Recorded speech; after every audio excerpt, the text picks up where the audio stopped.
Salam dəyərli tələbələr. Bugün 13 aprel tarixində keçirilmiş ümumi sınaq imtahanından məntiq fənninin suallarına baxacağıq. Vaxt itirmədən sualları izahına keçək. 46-cı sual şəkil əlaqələrinə aid olan bir sualdır, ancaq tip olaraq biraz fərqli sualdır. Necə? Burada diqqət etsəz, oxun bir kvadratın yanındakı ox sola baxır, digərindəki sağa baxır. Bunların təbii ki, hər birinin bir mənası var, amma mənasını bilək necə olacaq. Məsələn, bu şəkildə neçə dənə hissədən ibarətdir? İki hissədən. Burada bir hissə var, düzdür? Bütövdür zaten. Bir. Ox əgər sola baxırsa, həmin hissələri toplayacağam. 2 ilə birinci əmrinə verir mən 3. Diqqət etsəz, sağ tərəfdə 3 dənə hissə var. Yaxud ikinci şəklimizə baxsaq. Burada ox artıq sağa baxır. O deməli, oxun gördüyü iş fərqli olacaq. 2 hissədən ibarətdir. Bu da bir hissədən ibarətdir. 2-dən 1 çıxacaq, qalacaq bir hissəli. Deməli, ox əgər sola baxırsa, hissələri toplayıb bərabərliyin sağına yazır. Ox əgər sağa baxırsa, hissələri çıxır, bərabərliyin sağına yazır. Nümunə üçün baxaq. Sola baxan ox var. 2 hissə bunda var. 1, 2. Bir hissə bunda var. Deməli, toplayacağam. Buradan alındı 3. Digər hissəyə baxsaq. 2 hissə burada var. Bir hissə burada var. Oxu sağa baxır. 2-dən 1 çıxacam, qalacaq 1. 3-dən də birinci əmrinə vermənə 4. Diqqət etsəz, burada 1, 2, 3, 4 hissə var. Deməli, əgər ox sola baxırsa hissələri toplamalıyıq, sağa baxsa çıxmalıyıq. Cavabımıza keçək. Baxıram. Burada neçə hissə var? 1, 2, 3, 4, 5, 6. 6 hissə var. 1, 2, 3, 4, 5, 6, 7 hissə də burada var. Yazdım 7. Ox sola baxdı, hələ ki ona deyim. Birinci hissələrin hamısını yazaq. 1 hissə, 2 hissə, 3, 4 hissə var. Burada 2 hissə var. Və ən sonda neçə hissə var? 1, 2, 3, 4, 5, 6, 7, 8 hissə də burada var. Burada ox sola baxır. Deməli toplamalıyam. 6 ilə 7-nin cəmi 13. Üstə bir saniyə daha yaxşı yazaq. 13 üstə gəlinsin. 4 ilə 2-nin, baxın, burada nə olacaq? Sağa baxar deyə çıxmalıyam. 4 ilə 2-nin fərqi verəcək mənə 2. Üstə gəlir ki, çıxılsın. Burada zaten 8 var. 13 ilə 2-nin cəmi 15 verir. 15-dən 8 çıxanda 7. Deməli, cavabım 7 hissəli bir variant olmalıdır. Bu da təbii ki, saysaq D variantını görəcəyik. 1, 2, 3, 4, 5, 6, 7. Deməli, 7 hissəli, bu da var D variantında. Digərlərinə sahib 7 olmadığını özünüz görə bilərsiniz. 46-cı sualın izahı bu qədər. Davam edirik 47-ci sualına. 47-ci sual dəfələrlə işlədiyimiz analogiya olan bir sualdır və bu sualda işləmişik. Dərs tənəffüs. Dərsdə verilən fasilə tənəffüs adlanır. Tamaşada səhnələr arası verilən fasilə antrakt adlanır. Ona görə doğru cavab olacaq D variantı. Təbii ki, tamaşaya biz personajı, lojanı, səhnəni aid edə bilərik. Yaxınlığı var, amma dərslə tənəffüsün əlaqəsini bilməsək, doğru rəqəm vura bilmərik. Tənəffüs dərsi nə işə yarayırsa, antrakt da tamaşada o işi yarayır. Gəldik 48-ci sual. Diqqətli olaq 48-ci sualdan. Deməli, eyni hərflərin eyni, müxtəlif hərflərin müxtəlif rəqəmlər aldığı və sıfırdan fərqli. Deməli, bir-birindən fərqlidir və sıfırdan fərqlidir. Sıfır ala bilməz. B-dən A çıxıb A alıb. Birinci ehtimal bu cürdür. B böyükdür A-dan deyəcəm. Bu halda B çıxılsın A bərabərdir A-ya. Məsələn, B 3-dür. 3 qiymət olunmaz. B 4-dür. A da 2-dir. 4-dən 2 çıxanda nə qalır? 2. Bu məntiqlə yanaşacağım. B böyükdür A-dan deyib. B çıxılsın A bərabərdir A-ya. Buradan da alınır ki, B bərabərdir 2A. Bu cür aldıq. İndi yerinə rəqəmlər qoyaq, hesablayaq. 2A. A-nın yerinə 1 qoysam, B olacaq 2. A-nın yerinə 2 qoysam, B olacaq 4. A-nın yerinə 3 qoysam, B olacaq 6. A-nın yerinə 4 qoysam, B olacaq 8. A-nın yerinə 5 qoya bilərəmmi? Yox. Çünki 5-i 2-yə vursam nə edəcək? 10. 10 rəqəm deyil, artıq binator ədəddir. Deməli, 5 10 ola bilməz. Onu geri qaytaraq zaten. Bunları bir-bir yoxlamalıyıq. B-nin yerinə 2 yazıram, A-nın yerinə 1. İndi A-nın yerinə 1 yazsam, B-nin yerinə 2. 1-dən 2 çıxanda nə qalır? Yəni 1-dən 2 çıxma olmaz. 1 onluq verəcəm. 11-dən 2 çıxanda 9 qalır. 3 yox. Deməli 2 1 olmaz. Elə həmin yerdən silib davam edəcəyik. Məsələn, 2 4. A-nın yerinə 2 yazsam, B-nin yerinə 4 yazsam. 1 onluq verdim. 12-dən 4 çıxanda nə qalır? 8. Amma burada 3 qalıb. Deməli 2, 4 doğru deyil. 3, 6-nı yoxlayaq. A-nın yerinə 3 yazsam, B-nin yerinə 6. 3-dən 6 çıxanda nə qalır? Çıxanmaz təbii ki. 13-dən 6 çıxacaq, qalacaq 7. Amma burada 3 yazıb. Deməli 3 6 deyil. 4, 8 də yoxlayaq. Daha sonra davam edək. A-nın yerinə 4 yazım. B-nin yerinə 8. 4-dən 8 çıxan verəm. 14-dən 8 çıxan nə qalacaq? 6. Amma burada 3 yazıb. Deməli 4, 8 olmaz. Bizim yazdığımız B böyükdür A məsələsi bizə kömək etməli. İndi digər bir məsələ də var. Bir saniyə buraları silək. Digər məsələ nədir bəs? B kiçikdir A-dan. B kiçikdir A-dan. Necə ola bilər? Məsələn, mən buranı silim, daha da göstərəcəm. B-nin yerinə yazıram 2, A-nın yerinə yazıram 6. A yazdım burada. A-nın yerinə yazdım 6. 2-dən 6 çıxan var, düzdürmü? 1 onluq verilmə qaldı 12. 12-dən 6 çıxanda nə alınır? 6. Bu məntiqlə yanaşa bilər suala. İndi bunu tapaq. Biz A ilə B-nin bir əlaqəsini quraq. Necə? Dedim ki, B A-dan kiçikdir. Deməli, A-dan 1 onluq verməlidir B-yə. Buradan bura çıxanda. Bura neçə oldu? A çıxılsın 1. Çünki A-dan 1-ni çıxdım verdim. Və A çıxılsın 1-dən də B çıxıb 3 alıb. A çıxılsın 1, çıxılsın B bərabər 3 alıb. Biz bunu bir sadələşdirək. A çıxılsın B bərabərdir.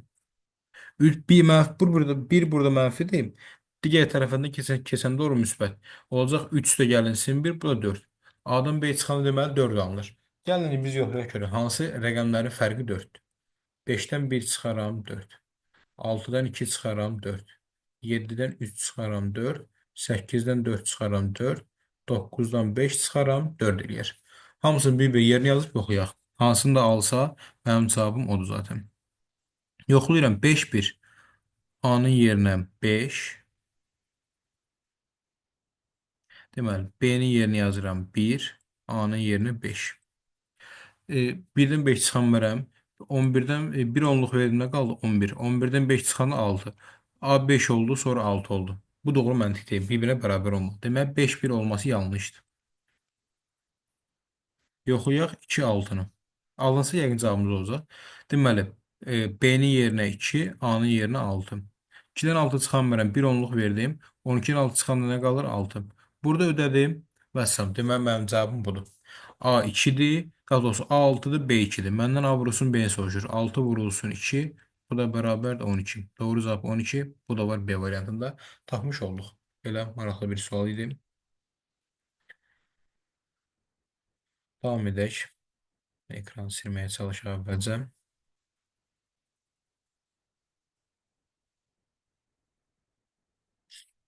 49-cu sual. Aşkar operatoru aid olan bir sualdır. Bizə verdiyi hər şeyi olduğu kimi yazaq, yoxlayaq və tənliyimizi həll edək. X var deyə tənlik həll edəcək təbii ki. Deməli, A operator B bərabər A kvadrat plus 2B-yə. Birinci mötərizənin içi nə olur olsun? Mötərizənin içi nəyə bərabərdir? A operator B. A-nın yerinə 1, B-nin yerinə x. A-nın yerinə 1 yazıramsa, 1-in kvadratı üstə gəlinsin. 2x. Diqqət edin, mötərizə üstü mənfi 1 var. Mənfi 1 bərabərdir. 3 operator 2 üstü mənfi 1. Mənfi 1 nə anlama gəlir? 2 üstü 1 bilirsiniz ki 2 deməkdir. 2 üstü mənfi 1 də bərabərdir. 1 bölünsün 2 deməkdir. Yəni bunu kəsr xəttinə indirir. Bunda indi baxacağıq hamısına təbii ki. Məsələn, burada 3-dür. Normalda 2 üstü mənfi 1-dir dedik. 2 üstü mənfi 1, 1 bölünsün 2-yə bərabərdir.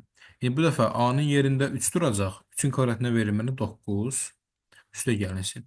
B-nin yerində 2-də 1 duracaq. Hesabından bunu aldıq. 2 vurulsun 2-də 1. Məsələn, bunu həll edib tənliyimizi hesablayaq. Dedi ki, mənfi 1 kəsr xəttini indirir. Bu da mənfi 1 necə olacaq? 1 bölünsün 1-in kvadratı ilə 1 edir. 1 üstə gəlinsin 2x. Bərabərdir. 2 ilə 2 getdi. 9-un üstünə 1 gələnə nə edir? 10. İndi tənasıb bura tənliyimizi həll edək. 10-u vuracam 1-ə. Edəcək 10. 10-u 2x-ə vuranda edir 20x. Bərabərdir. 1 də burada var. 1-ə. 20x bərabərdir. 1-dən 10 çıxanda bu cür alınır. 20x bərabərdir mənfi 9. X də bərabərdir mənfi 9 bölünsün 20. Doğru cavabımız -9 bölünsün 20. Bu da var D variantında. Biraz riyazi həlli uzun olan bir sual oldu. Onu da yadda saxlayarız.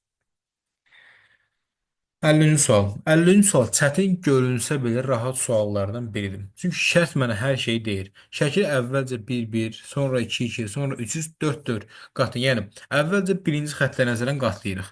Yəni bu şəkili aşağıdan yuxarı qatlayacağım. Sonra ikinci xəttlə nəzərən, baxın, buradan belə qatlayacağım. Sonra üçüncü, sonra dördüncü arıcıl olaraq. Amma bizim bunun hamısını qatlama ehtiyacımız varmı? Xeyr, yoxdur.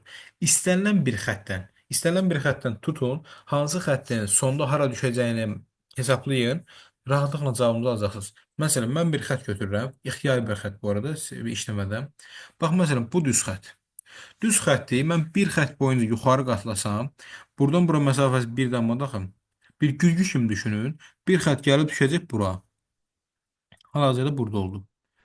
Və bunun nəticədə bax bu 4 simmetri xəttlə deyək ki, bunun boyunca qatlamalıyam axı bir də. Buradan belə qatlamalıyam %100.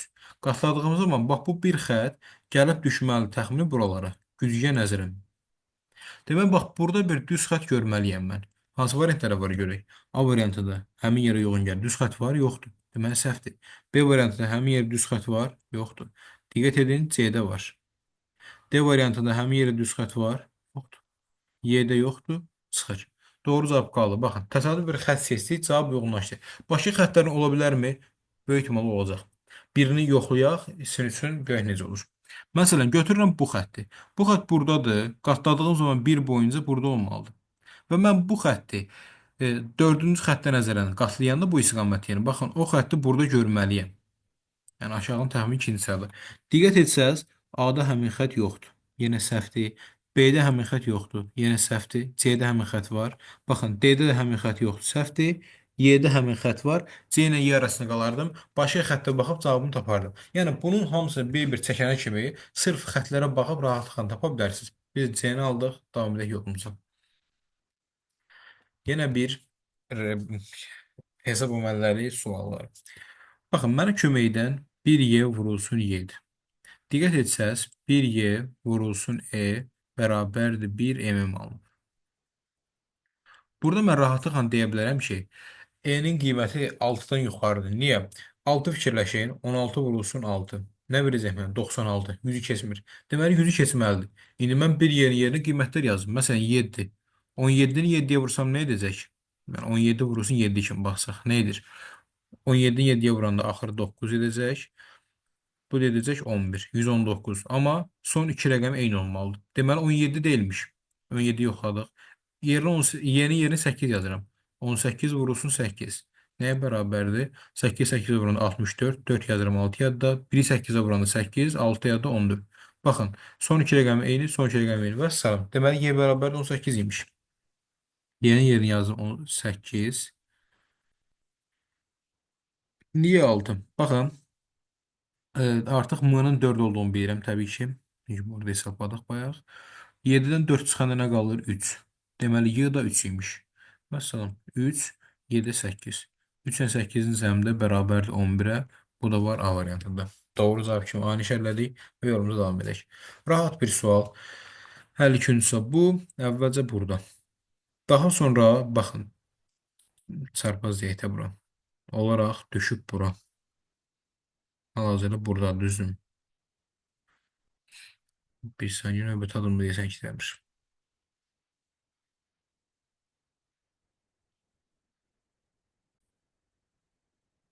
Dediyimiz kimi bunlarda hərəkət var. Yəni bu sualları çox işləmişik deyə bunu da hərəkət olarak biləcəyik. Ekranı uzaqlaşdıraq. Baxaq. Bax bu əvvəlcə yerində qalır, düzdürmü? Daha sonra bax bu əvvəlcə buradadır. Sonra çarpaz düşüb gəlib bura. Sonra burada yerində qalır. Bu çarpaz düşür aşağı. Gəlir çıxır bura. Deməli biri dayanır, digər çarpaz gedir. Növbəti addımda bax bu yerində biri dayanır, digər çarpaz düşür bura. Növbəti addımda artıq burada çarpaz düşməlidir, burada görünməlidir. Deməli 3 dənəsini bir aşağıda görməliyim.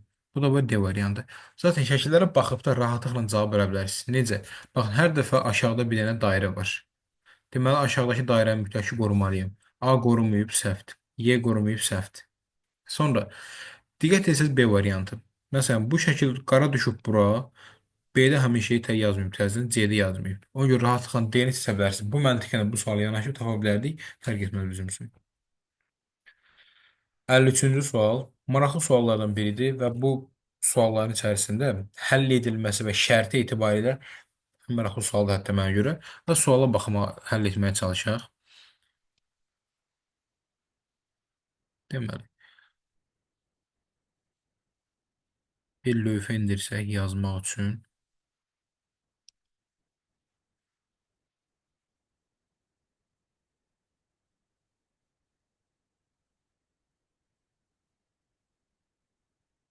Deməli, bir cədvəl çəkəcəm ilk öncə.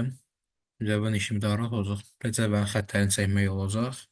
Deməli, neçə yer var? 1, 2, 3, 4, 5-ci yerlər var və ekspertlərin fikirləri var.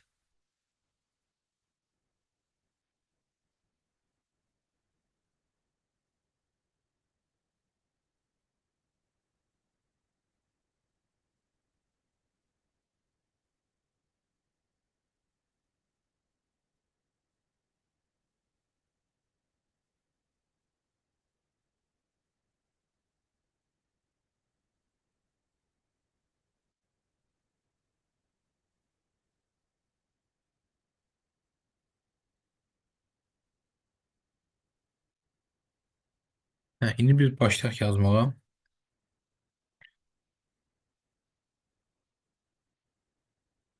Deməli, burada nə iş görəcək? Mən yazıram ki, birinci ekspertin fikrini bura, birinci, sonra ikinci ekspert, üçüncü ekspert, dördüncü ekspert və nəhayət beşinci. Baxın, buraya yazdığım hər ekspertin dediyini yazacağım. Birinci yer, ikinci yer, üçüncü yer, dördüncü yer və beşinci yer. Bu 1, 2, 3, 4, 5 nədir? Əvvəlcə onu deyim sizə. Baxın, birinci yer şərtdə mənə deyir faizdə, məsələn, burada bir şey yazayım. Öz dəyərini faizlə ən çox itirən soluna. Birinci yer o deməkdir ki, faiz dəyəri ən çox itirəndir. Beşinci yer ən az itirəndir. Bunlara görə çıxacaq. İndi hər bir ekspertin fikrini yazaq. Daha sonra ümumi izahına baxacağıq. Burada nədir məsələn? Hər bir ekspertin fikrini qeyd aparacağıq biz. Ondan sonra bizə verdiyi şərtə uyğun cavabımızı alacağıq. Gəlin birinci ekspertin fikrini yazaq. Birinci ekspert dəyərsizləşmə siyahısına öz dəyərini faizlə ən çox itirən Solana başçılıq edir. Birinci ekspertin dediyinə görə Solana dəyərini ən çox itirəndir. Bir sol yazaq. Sonra Ethereum isə faizlə dəyər itirmə siyahısında üçüncü olacaq. Deməli Ethereum da üçüncü yerdədir. Ethereum'da 3'e yazdık. Növbəti addımda. İkinci ekspert Ethereum dəyərini faizlə ən az itirəcək. Yəni deyək, ikinci ekspert deyək ki, Ethereum ən az itirəndir. O yüzden Ethereum 5-ciyə yazacağam. Evet. Sonra XRP siyahıda 4-cü yer olacaq. XRP siyahıda 4-də qərarlaşacaq. Növbəti addım. Üçüncü ekspert XRP siyahıda 4-cü yerdə. Bu da XRP'nin 4-cü yeri deyir. Maraqlı bir söhbətdən. Solana isə birinci yerdə olacaq. Bunun fikrinə görə Solana birinci yerdədir. Gözəl. Sonra dördüncü ekspert Dogecoin siyahıya başçılıq edəcək. Dördüncü ekspertə görə Dogecoin birinci yerdədir. Bitcoin isə siyahıda ikinci olacaq. Bitcoin də deyək ikinci yer yazmalısınız. Beşinci ekspert Bitcoin siyahının sonunda, yəni BTC-ni 5-ci yerə yazırıq. XRP birinci yerdə olacaq. Bu da deyir XRP birinci yerdədir. Belə, hər bir ekspertin fikrini yazdıq. Şərt mənə nə deyir bundan sonra? Satışdan sonra hər bir ekspertin mülahizələrinin biri doğru, biri yanlış olduğunu bilərək. Yəni, məsələn, birincidən götürürəm. Birinci əgər Solarium doğru tapılsa, deməli Ethereum yanlışdır. Yəni, hər dəfə bunların fikirlərinin biri doğrudur, biri yanlışdır. Hər birində. Məsələn, ikincidə XRP doğrudursa, məsələn, XRP doğru deyirəmsə, Ethereum yanlışdır. Yaxud üçüncüdə Bitcoin doğrudursa, Dogecoin fikri yanlışdır. Hər birinin bir fikri doğru, bir fikri yanlışdır. Biz də elə buradan yola çıxıb da cavabımızı tapacağıq. Bu mənim üçün ən böyük əsərdir zaten. Davam etsək, yola çıxmağa. Başlayıram. Özümdən deyirəm, özümün də doğrusu sual sən davam edəcəm. Deyirəm ki, birinci eksperində Solana deyir ki, Solana birinci yerədir, doğru desin deyir. Əgər bunun Solanası doğrudursa, deməli Ethereum yanlışdır. Çünki biri doğru olmalı, biri yanlış. Solana birinci yerdə olmasını bu adam mı deyib deyə bunu doğru götürəcəm. Bu doğru deyibsə, deməli burada XRP-nin dördüncü olması yanlışdır. XRP-nin dördüncü olması burada yanlışdırsa, deməli burada yanlışdır. İkinci ekspertin bir fikir yalandır, deməli digər fikir doğru olmalıdır. Bunu tapdıq. Məsələn, Ethereum 5-ci yerdədirsə, deməli 5-ci ekspertin dediyi Bitcoin 5-ci yerdə fikir yanlış olur. İndi bir şey var. 5-ci ekspertin bir fikir yanlış olmalı, bir fikir doğru. Yanlış fikir var, deməli XRP fikri doğrudur. Burada ziddiyyət yarandı. Niyə? Çünki birinci yerdə bayaqdan mən Solana deyirəm. İndi birinci yerə gəldi çıxdı XRP. Necə olur? Ziddiyyət yox bu. Hər dəfə, yəni Solana burada birdirsə, hamısında bir olmalıdır. Deməli, Solana'nı birini götürməyim mənim üçün problem oldu. Problem başdan yarandı. İndi bunları silək. Nə demişdim? Birinci ekspertin Solana fikrini doğru qəbul etmişdim. Deyirəm ki, indi birinci ekspertin Ethereum fikri doğrudur. Ethereum fikri doğrudursa, digər fikri yanlışdır. Ethereum üçüncüdür axı. Deməli, Ethereum 5-ci olmaq fikri yanlışdır. O halda XRP-nin 4-cü olması doğrudur. Çünki bir fikir doğru olmalı, bir fikir yanlış. Burada doğrudursa XRP burada doğrudur. Üçüncü ekspertin bir fikri doğru, digər fikri yanlış olmalıdır. Bu getdi. Məsələn, XRP neçənci yerə 4-cü yerdə olmasını doğru qəbul etdim. 5-ci deyir ki, XRP birinci yerdədir. Deməli, bu fikir yanlışdır. Əgər XRP yanlışdırsa, 5-cinin ikinci fikri, Bitcoin fikri doğru olmalıdır.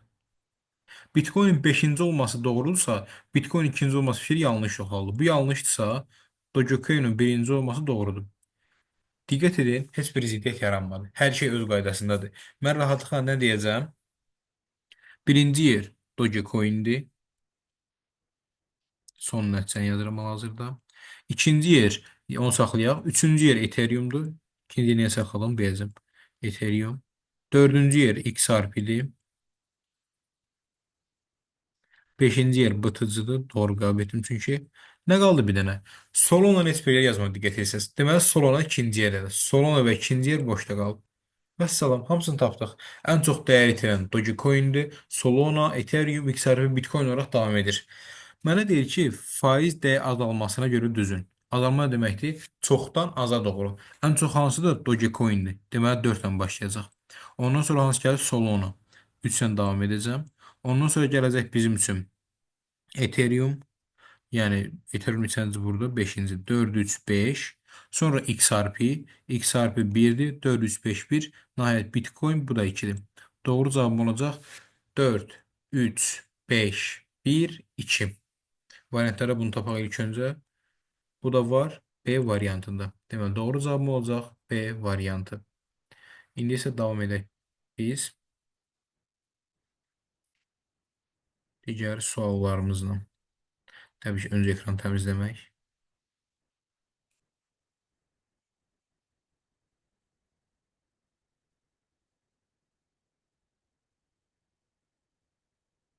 Hı,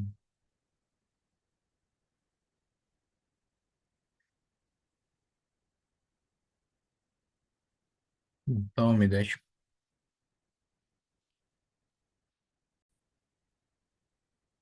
Davam edək 54-cü sualla. 54-cü sualda bunların hər birini birinci anaqramı həll etməliyik. Daha sonra onun analogiyalarını davranmalıyıq. Buradakı söz yazıcı, roman. Yazıcı roman yazar. Bəstəkar, musiqi. Musiqini bəstəkar bəstələyər. İndi bu söz natriyumotdur. Natriyumotu da rəssam çəkər. Doğru cavab olacaq B variantı. 55-ci suala baxsaq. Qəbul imtahanı istifadə olunmuş sual tiplərindən biridir. Burada ən yaxşı variant getməkdir. 2-3. Fara var, feyxua var. Fara, feyxua sözünün birləşməsindən bundan bir söz yaranmaz. Məsələn, 1-3. Neon var, feyxua var. Yəni feyxua, neon bunlardan bir şey yaranmaz. İlk başda deyirik. Birbaşa cavaba baxsaq, yəni D variantına. 1-5. Deməli, neon və tab. Bunlardan nə yarana bilər? Abonent. Neon və tabdan abonent sözünü yaratmaq olar. A hərfi var, B hərfi var, O hərfi var, hər bir hərfi var deyə doğru cavab 1-5 olacaq. Bunu hər zaman variant işləyin, ən yaxşısı bu cürdür. 56-cı sual qanuna uyğunluğun müəyyən edilməsi. 5-dən 11-ə gəlmək üçün 5-i vuracam 3-ə, 15, 4 çıxanda 11 qalır. 11-i vuracam 3-ə, 33, 4 çıxanda 29 qalır. 29-u vuracam 3-ə, 87, 4 çıxanda 83 qalır. 83-ü indi vuracam 3-ə, edəcəm 249. 249-dan da 4 çıxacam, qalacaq 245. Doğru cavab olur A variantı. Davam edək 57-ci sualına. Maraqlı bir sual. Və bu sualda əsas məqam 2 yerdə olacaq. Ona görə də başdan elə gəlsə görəcəyik onları. Məsələn, 9-dan 8-ə gəlmək üçün. Yox, 5-dən 9-a gəlməkdə nə fərqi var ki? 5-dən 9-a gəlmək üçün. Niyə 5-dən oxun istiqamətinə fikir verin. Ox bu cür getməlidir. Bax belə. Ona görə də mən burada 5-dən 9-a gəlməliyim. 5-dən 9-a necə gəlir?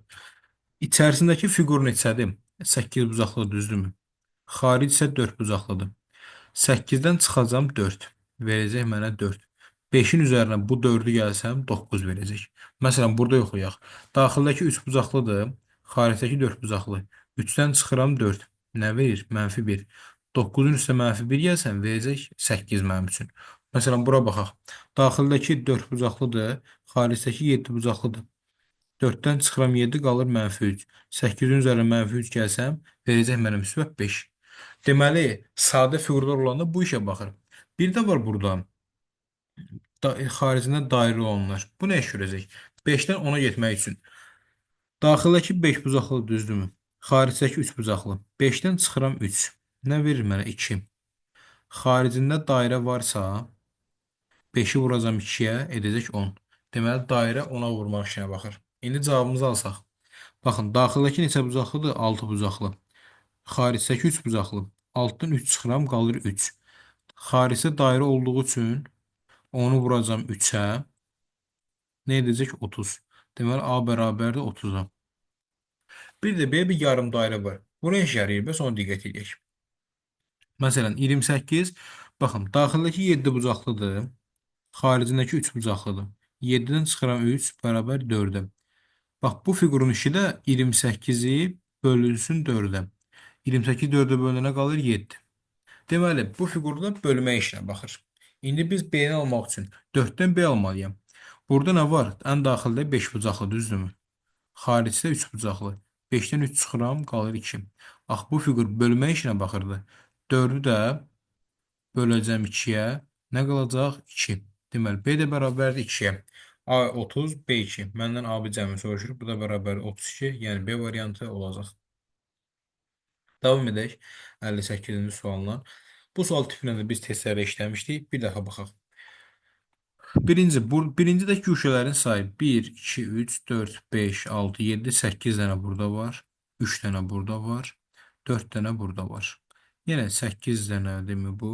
Yox, daha çoxdur. Onun sayğı indi. 1, 2, 3, 4, 5, 6, 7, 8, 9, 10.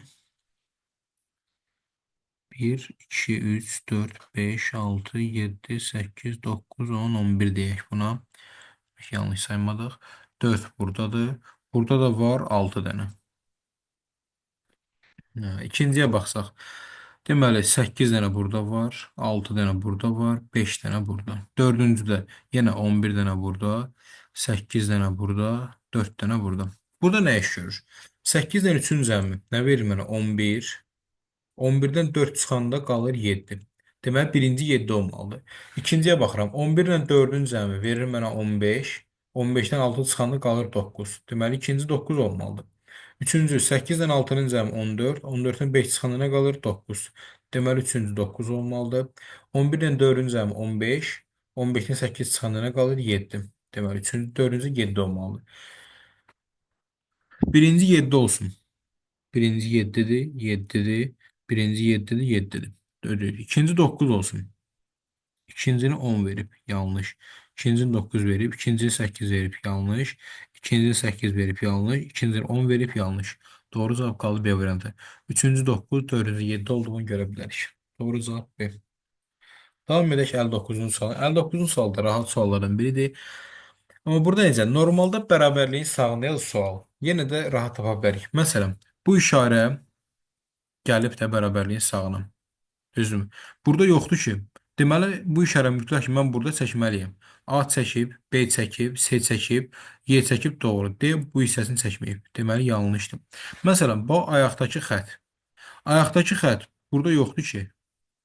Düzdürmü? Deməli, onun burada olmalı da mütləq ki. Olması yanlış olar. Ona görə də Y variantı getdi. Xətt yoxdur. Qaldıq A, B, C arasında. Görək nə baş verəcək. Məsələn, baxın, bu xətt burada var. Ona görə bura gəlib. Birində varsa, digərində təkrarən niyə olsun ki? Mənasız olacaq onun təkrarən olması. C-də həmin xətt var, səhvdir.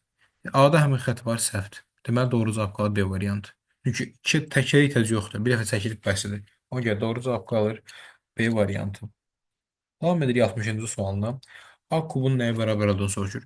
A vurulsun A. Yəni A kvadratı bərabər 4B-yə. A vurulsun B.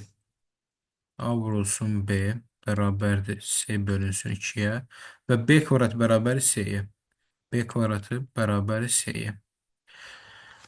Burada C-ni yer rahatlıqla B kvadrat yaza bilirəm. Yazıram ki, A vurulsun B bərabərdir B kvadratı bölünsün 2-yə. Bunu yazdıq. İndi B-lərin biri getdi. A da bərabər olsun B böl 2-yə. Düzdür. Rahatlıqla yaza bilərəm ki, B bərabərdir 2A-ya. Bu cür düşə bilərik.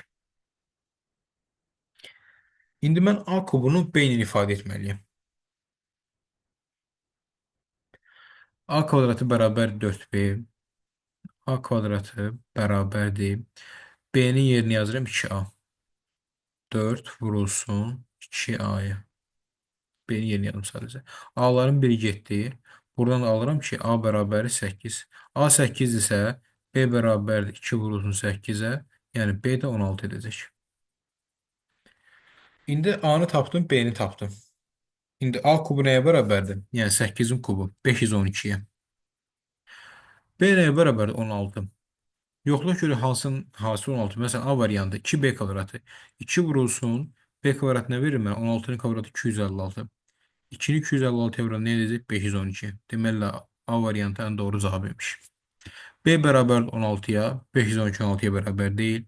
B kvadrat bərabər 256-ya, 512 256 bərabər deyil. Belə yoxlayıb tapa bilərsiniz. Doğru cavab qaldı zaten A variantı. 61-ci sual. Rahat suallardan biridir yenə. Ə1. Bax, birinci hərfin şifrəsi Ə olmalıdır. Görək Ə nəyin şifrəsidir? Buraya yazıb Ə3. Üçüncü hərf F-dır. Deməli, F ilə başlamalıdır sözüm. Avtomatik A getdi, B getdi, C getdi, D qalacaq yox. Diqqət etsəz, ikinci hərfləri Ə-dir. İkinci hərflərə baxmayacağım. Baxacağım üçüncü hərfin şifrəsinə. Üçüncü hərfim İ-dir. İ şifrəsi İ-dir. Diqqət etsəz, məndə İ burada 5-ci hərfin şifrəsidir. Yəni R hərfinin. Deməli, üçüncü hərfində R olmalıdır. Bu da var Y variantında. Bir D getdi. Yəni, tapmış olduq. 62-ci suala baxaq. Yenə bunun əvvəlləri işlərimiz bitibdir. Bir dəfə yuxarı azalır, sonra aşağı. Bax, məsələn, yuxarı neçə idi? 4 dənə xətt var, düzdürmü? Ortadan 2-yə böləcəm. Yuxarı 4 dənə xətt var, azalıb 2-yə düşüb, aşağı olduğu kimi qalıb. Növbəti mərhələdə yuxarı 2-dir, olduğu kimi qalıb, aşağı 1 vahid düşür. 4-dən 3-ə düşdü. Növbəti mərhələdə yuxarı yox oldu, çünki 2 yazar yuxarı, yəni çıxılsın 2-dir, bu çıxılsın 1-dir. Növbəti mərhələdə yenə çıxılsın 2 olub, yuxarı isə qalmayıb, aşağı sabit qalıb. Növbəti şəkildə artıq yuxarı zaten boş sabit qalacaq, aşağı çıxılsın 1 olmalı. Aşağıda 3 dənə xətt var, 1 çıxanda qalacaq 2 dənə xətt. Bu da var D variantında. 1 dənə xətt qalıb. Baxın, 2 dənə xətt qalıb, deyə bilərsiniz ki, B-də 2 dənə xətt var, niyə səhvdir? Diqqət etsəz, xəttlər, baxın, əvvəlcə balaca xətt getdi. Yəni, mərkəzdən kənarlara doğru gedir. Sonra bu xətt getməlidir. Ona görə böyük xəttlər qalmalıdır. B isə biraz balaca xəttdir. Ona görə bu gedir. C də, Y də gedir. Qalır bir dənə D variantı. Bunu da tapdıq. Keçək 63-cü suala. Rahilə, Şəhla, Nazilə, Sədaqət, Nuri, Aygül, Nəsib çempionatda aşağıdakı kimdir? Çempionat, yarış deyiriksə həmişə sıralamanı düzməliyik. Neçə nəfər var? 1, 2, 3, 4, 5, 6 və 7 nəfər iştirak edir. Yazıram birinci yer, ikinci yer, üçüncü, 4, 6 və 7-ci yerdə iştirak edir. Şəhla birinci olmayıb. Birinci yerdən bir şəhla yazıb çıxaq. Yəni şəhla burada iştirak edilməz. Rahilə Nazilədən yüksək. Rahilə böyükdür Nazilədən. Nazilə. Aygüldən isə aşağı etsək. Kiçikdir Aygül. Bunu yazdıq. Nəsibənin nəticəsi yalnız sədaqətdən yüksək olub. Deməli, Nəsibə 6-cı yerdədir, sədaqət 7-ci yerdə. Çünki Nəsibə yalnız sədaqəti keçə bilib. Nazilə 4-cü olub. Ha, bir saniyə, mən bura kimi yazmışdım? Bu Nazilədir. Bu da Nəsibədir. Deyir ki, Nazilə 4-cü olub. Naziləyə yazaq 4-cü yer. Gözəl. Kim 5-ci yer tutmuş ola bilər? Baxırım. 5-ci yeri Nəsibə tutmaz, Nəsibə 6-cı yerədir. Sədaqət tutmaz, sədaqət 7-ci yerədir. 5-ci yeri Rahilə sözün verik adını. Rahilə və Aygül tuta bilməz. Niyə? Çünki həm Aygül, həm Rahilə Nazilədən yüksəkdir. Yəni həm Aygül, həm Rahilə Naziləni keçsəm, yəni ikinci buralarda olacaq. Məsələn, Rahilə burada, Aygül burada. Hamısı Nazilədən qabaqdadır. Deməli, 5-ci yer Rahilə və Aygülə tutanmaz. Aygül getdi, Rahilə getdi. Qaldı bir dənə Nuri. Nuri 5-ci yer tuta bilər. Bizə verilmiş cavab tapdıq. Rahat bir sual dəstədən. 64-cü sual. Hə, ümumi sınağın ən çətin məntiq sualı ola bilər. Heç vaxt işləmədiyiniz, heç vaxt görmədiyiniz bir sualdır. Bu sualda nə iş görür? Diqqət edin, dönmə falan yoxdur. Dönməyə nəzər almayın. Baxın, bu xəttin hər iki başı nədir? Ellipsis, düzdürmü? Yəni oval da deyə bilərsiniz. Diqqət etsəz, hər iki başı ellipsis olanda hər iki başı romba çevrilib. Məsələn, başqa bir göstərək. Bax, hər iki başı ellipsisdir. Hər iki başı romb olub. İndi sonra baxın, hər iki başı rombdur bu şəklin. Hər iki başı da yox olub. Sonra baxın, bunun bir tərəfi ellipsis, digər tərəfi rombdur. Hər iki tərəfi ellipsis olub. Yenə bir tərəfi ellipsis, digər tərəfi rombdur. Hər iki tərəfi ellipsis olub. İndi biz bunun məntiqini ümumi şəkildə deyim. Hər iki tərəf ellipsissə, hər iki tərəf romba çevriləcək. Bir tərəf romb, bir tərəf ellipsissə, hər iki tərəf ellipsis olacaq. Hər iki tərəf rombdursa, hər iki tərəf boşda olacaq. Bunu bildik. İndi gəlir sualımıza. Burada baxın, hər iki tərəf nədir? Ellipsisdir. Deməli, hər iki tərəf romb olmalıdır. Bax, bu istiqamətdə elə. A variantı romb verməyib. B variantı verməyib. C variantı verməyib. D variantı verməyib. Y variantı verib. Doğru cavab zaten Y variantı. Bunu tapdıq. Amma gəl digərlərinə baxaq. Məsələn, bir tərəfi ellipsisdir, digər tərəfi rombdur. Deməli, hər iki tərəfi ellipsis olmalıdır. Baxın, Y variantı hər iki tərəfi ellipsisdir. Ödəyir. Hər iki tərəf romb verib. Deməli, hər iki tərəfi boşluq olmalıdır. Hər iki tərəf boşluq. Deməli, Y variantı doğru cavab olduğu görünür. Bunu tapdıq. Davam edək digər sualına. Hə, uşaqlar, bir şey deyəcəkdim bu sualla bağlı.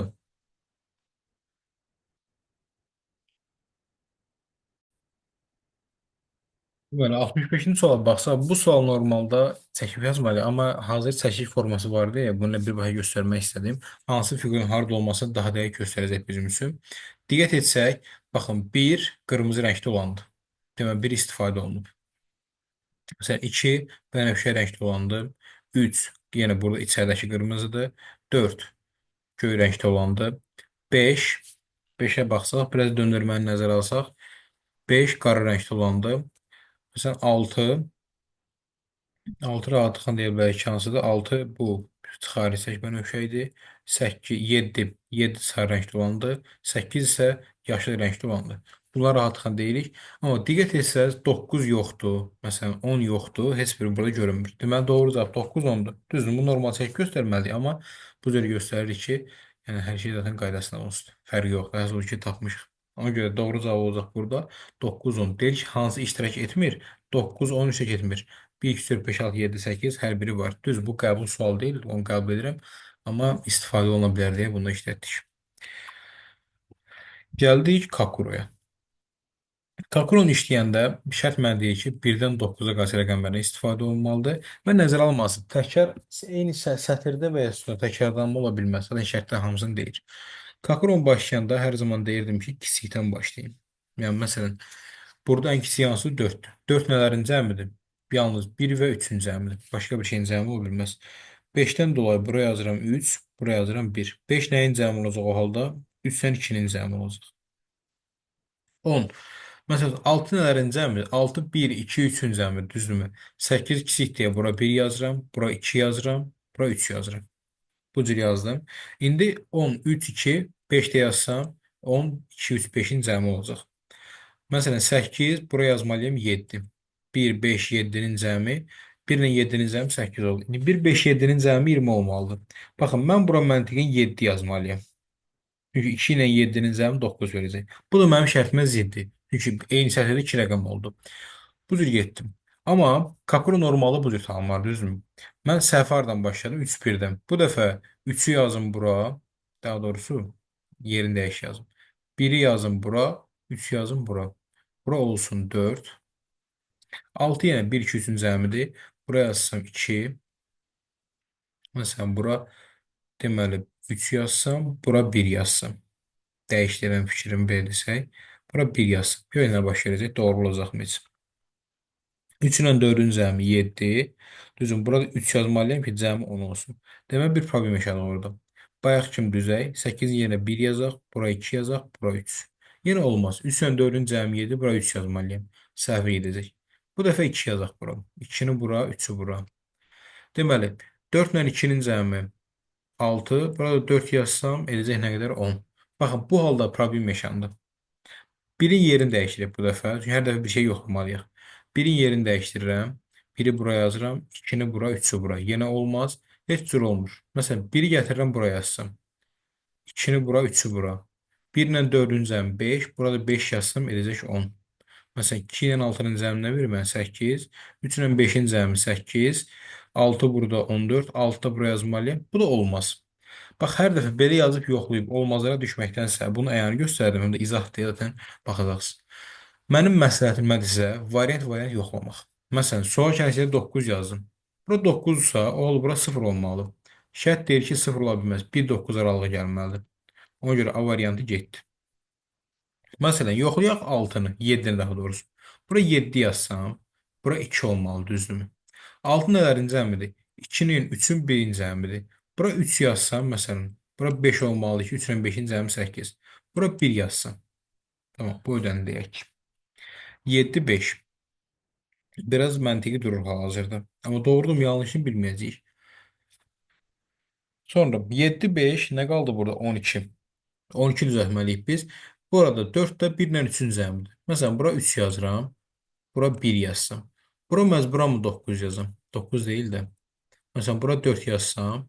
Bura məcburam ki 5 yazam. Eyni sətirdə 2 dənə 5 oldu. Baxın, 7 ödənmədi. Bu şərtlə daxilində. İndi mən deyirəm ki, biraz dəyişiklik edək. Dəyişiklik deyərkən nə nəzərdə tuturum? Məsələn, 7, 2 yazmışam. Bura 1 yazım, bura 3 yazım. İndi 1 ilə nəyin cəmi 8 olar? 7-nin cəmi. Yenə problem yaşadım. Düşünürəm ki, 7 mənim üçün bir problem yaradır. O halda nə iş görürəm? 7-dən vaz keçirəm. Bura 7 yazmıram. Deyirəm 7 olmaz.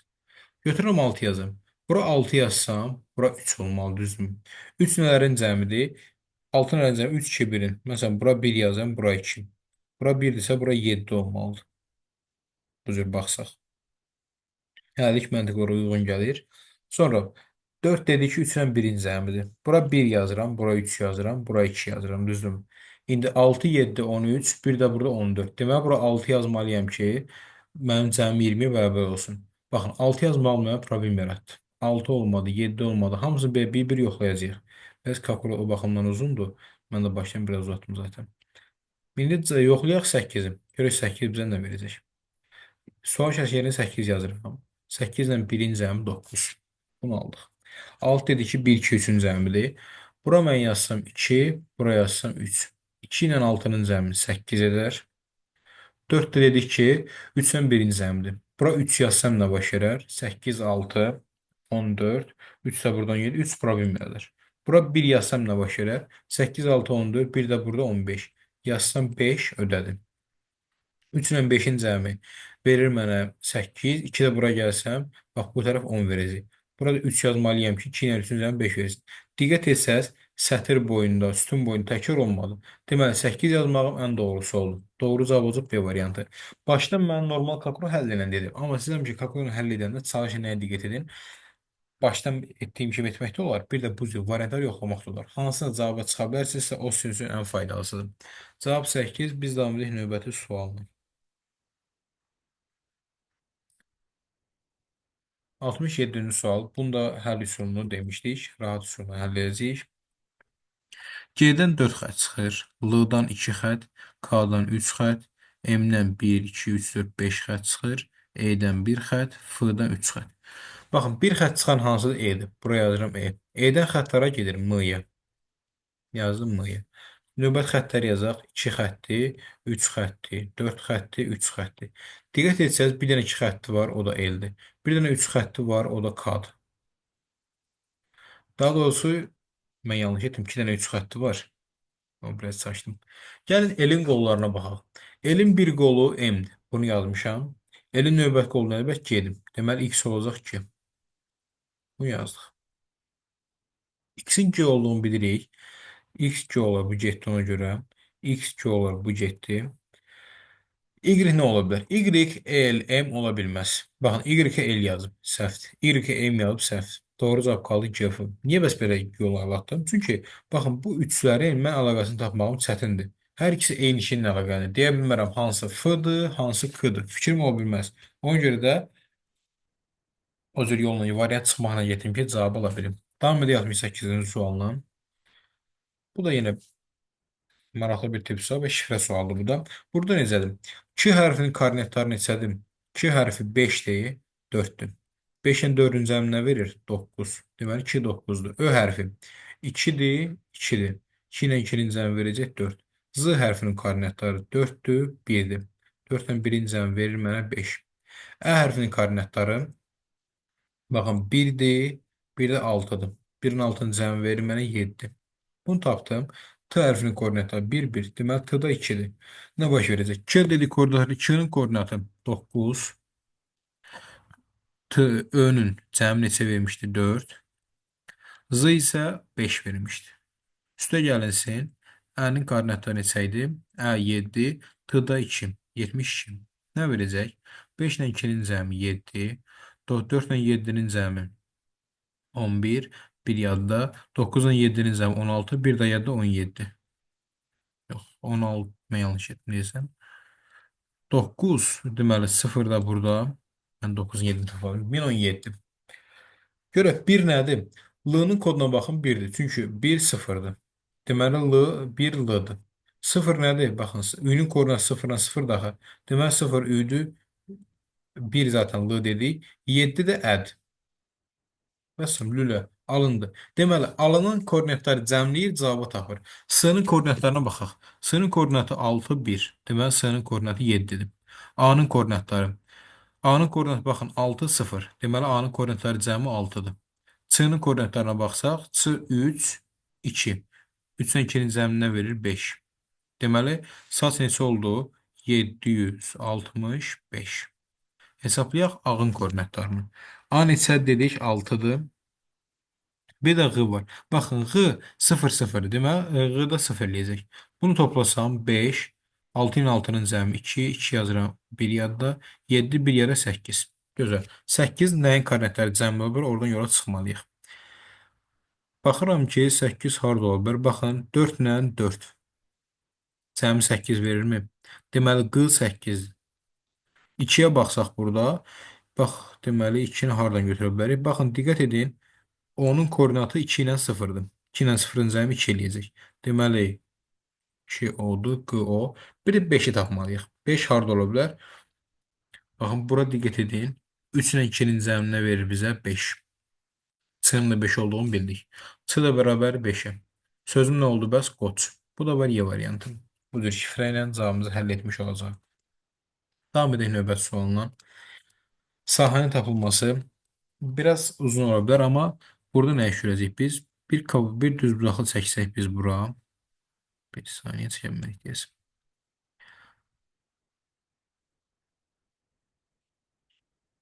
Deməli, məsələn, baxın, bu düz bucaqlını götürürsək, işimi biraz yüngülləşdirməyə çalışıram. Bunun sahəsi nəyə bərabərdir? Eni 2-dir, uzunluğu 3-dür. 2 vurulsun 3, 6-ya bərabərdir. Çünki məndən bunun sahəsi soruşur. İndi, baxın, bu dairənin sahəsini tapa bilərəm. Bu dairenin radiusu neçəyə bərabərdir? Mərkəz buradan götürsəm, r bərabərdir 1-ə. Üstüdə verib pi r kvadrat. Buradan da alıram ki, s bərabərdir. Pi-nin də 3 olduğunu bilirəm. 3 vurulsun 1-in kvadratı bərabər 3-üm. Diqqət etsəz, bu dairə yarım dairədir. Deməli, 3-ü vuracam 2-də 1-ə. Nə edəcək? 1,5. Deməli, dairənin sahəsi 1,5-dir. Əgər bura 1,5-dirsə, bunun qarşı tərəfi də 1,5-dir. Bunu tapmış olduq. Aşağı tərəf tapmaq. Radius yenə 1-dir. Radius 1 olduğu üçün sahə 3-dür zaten. Bunu belə hesabladıq. 3-dür. Amma bu dairənin neçə paydır? Baxın, 4-də 3 paydır. Deməli, 3-ü vuracam 4-də 3-ü. Bu da verir mənə 2,25. Deməli, bax, bu dairə 2,25-dir. Təbii ki, bu da 2,25-dir. Eyni şeydir çünki. Diqqət etsəz, burada bir dənə kvadrat var. Mən bu kvadrata 1 deyəcəm. 2 dənə bu sahə qaldı. Bunu tapmaq üçün nə edəcəm bəs? İndi ora bir kvadrat çəkdiyimiz zaman görəcəksiniz ki, nə etdi orada. Çəkməyə çalışarıq ilk öncə. Baxın, bura bir kvadrat çəksəm. Məsələn, bax, bura bir kvadrat düşünün. Düzdür. Bunun da içərisində bir dairə çəkirəm mən. Baxın, dairəni çəkməyə çalışacağım hal-hazırda.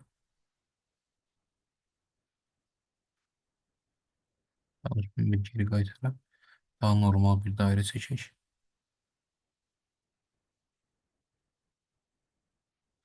Gözəl.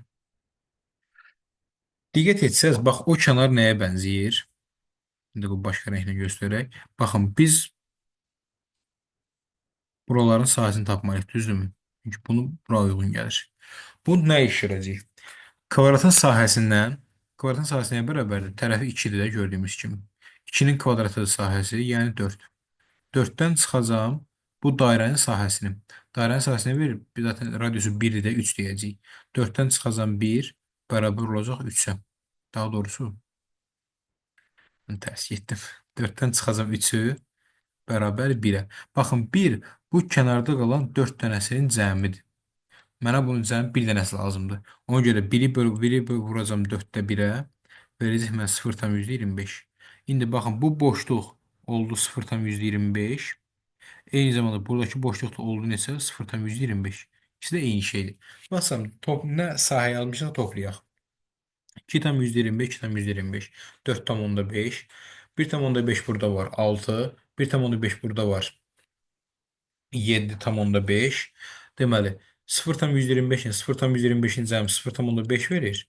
Bayaq 7,5 var idi. 0,5 də burada var. Edəcək 8. 6 da ortada var. Edəcək nə qədər? 14. Bir də burada var 15. Deməli, sahəsi bərabərdir 15-ə. Bu da var C variantında. Doğru cavab C-ni tapdıq.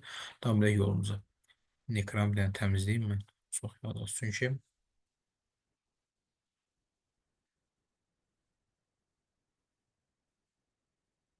Davam edək. 70-ci sual. Yəni rahat bir sualdır. Birinci növbədə baxın, bu hissəni görürsünüz. Bax, bu açılanda belə üçbucaq açılmalıdır. Və aşağı doğru açılmalı və bu belə romb kimi açılmalıdır. Ortada bir romb görməliyəm. D variantı göstərmir. C variantı göstərmir. Növbəti məsələ oxların istiqamətidir. Baxın, bu ox burada düzdürmü? Belə gəlib. Növbə açılanda ox, baxın, burada mən ox görməliyəm. Hər birində varmı? Var. Və güzgü məsələsi. Heç variantı baxmadan deyə bilərik rahatlıqla. Necə? Baxın, bunun gücü simmetriyası doğrudur. Amma diqqət edin, burada oxun ucu hissəsi, oxun arxa hissəsindən qonşu olur. Yəni güzgü olur. B variantı səhvdir ona görə. Baxsaq hansına? Qaldıq biz aynı yer arasında. Aynı yer özəllik nədir? Baxın, bu vərəqi mən açdığım zaman bu tərəfə doğru. Bax, burada gördüyümüz oval var. Oval bu hissəyə gəlməlidir. Yəni mən sağ hissədə simmetrik və sol hissədə oval görməliyəm. Yerdə heç sağ hissədə oval yoxdur. Deməli, Y variantı səhvdir. Qalır bir dənə A variantı mənim doğru cavabım kimi. 71-ci sual. 8-dən 4 çıxanda qalır 4. 9-dan 1 çıxanda qalır 8. 4-dən 8-in cəmi 12. 6-dan 1 çıxanda qalır 5. 7-dən 5 çıxanda qalır 2. 5-dən 2-nin cəmi 7. 7-dən 2 çıxanda qalır 5. 5-dən 0 çıxanda qalır 5. 5-dən 5-in cəmi 10. 4-dən 3 çıxanda 1 qalır. 8-dən 2 çıxanda 6 qalır. 1 ilə 6-nın cəmi verəcək mənə 7. 70-ci sual. A variantı Prado. Prado. Başıma yanlış deyirəm. B variantı Niagara, C variantı Ermitaj, E variantı Louvre, D variantı Louvre, E variantı da Metropolitan. Metropoliten. Deməli, həm Ermitaj, həm Metropoliten, həm Louvre, həm də Prado. Bunlar o muzeylərdir.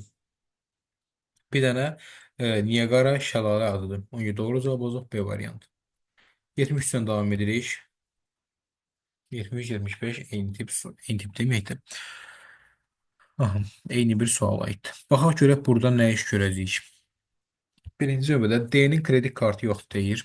Bunu həll etməyə çalışaq. Düzüyə əvvəl kimlər var? A, B, C, D-yi. Yazıram A, B, C,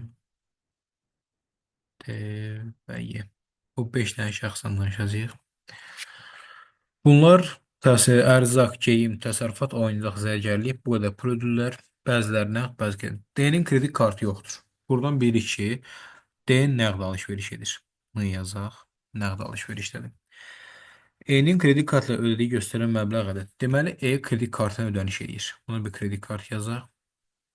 Göstərən məbləğ göstərən də cütdür və ən böyük deyil. Cüt oldusa ən böyük deyil, deməli 32 deyil. Y 32 ola bilməz. Ya 12-dir, ya da 10-dur. 10 manat xərcləyən B. B bildi ki, 10 manat xərcləyir. Gözəl. Dedi ki, Y ya 12 xərcləməli, ya 10. 10 manatı B götürdü.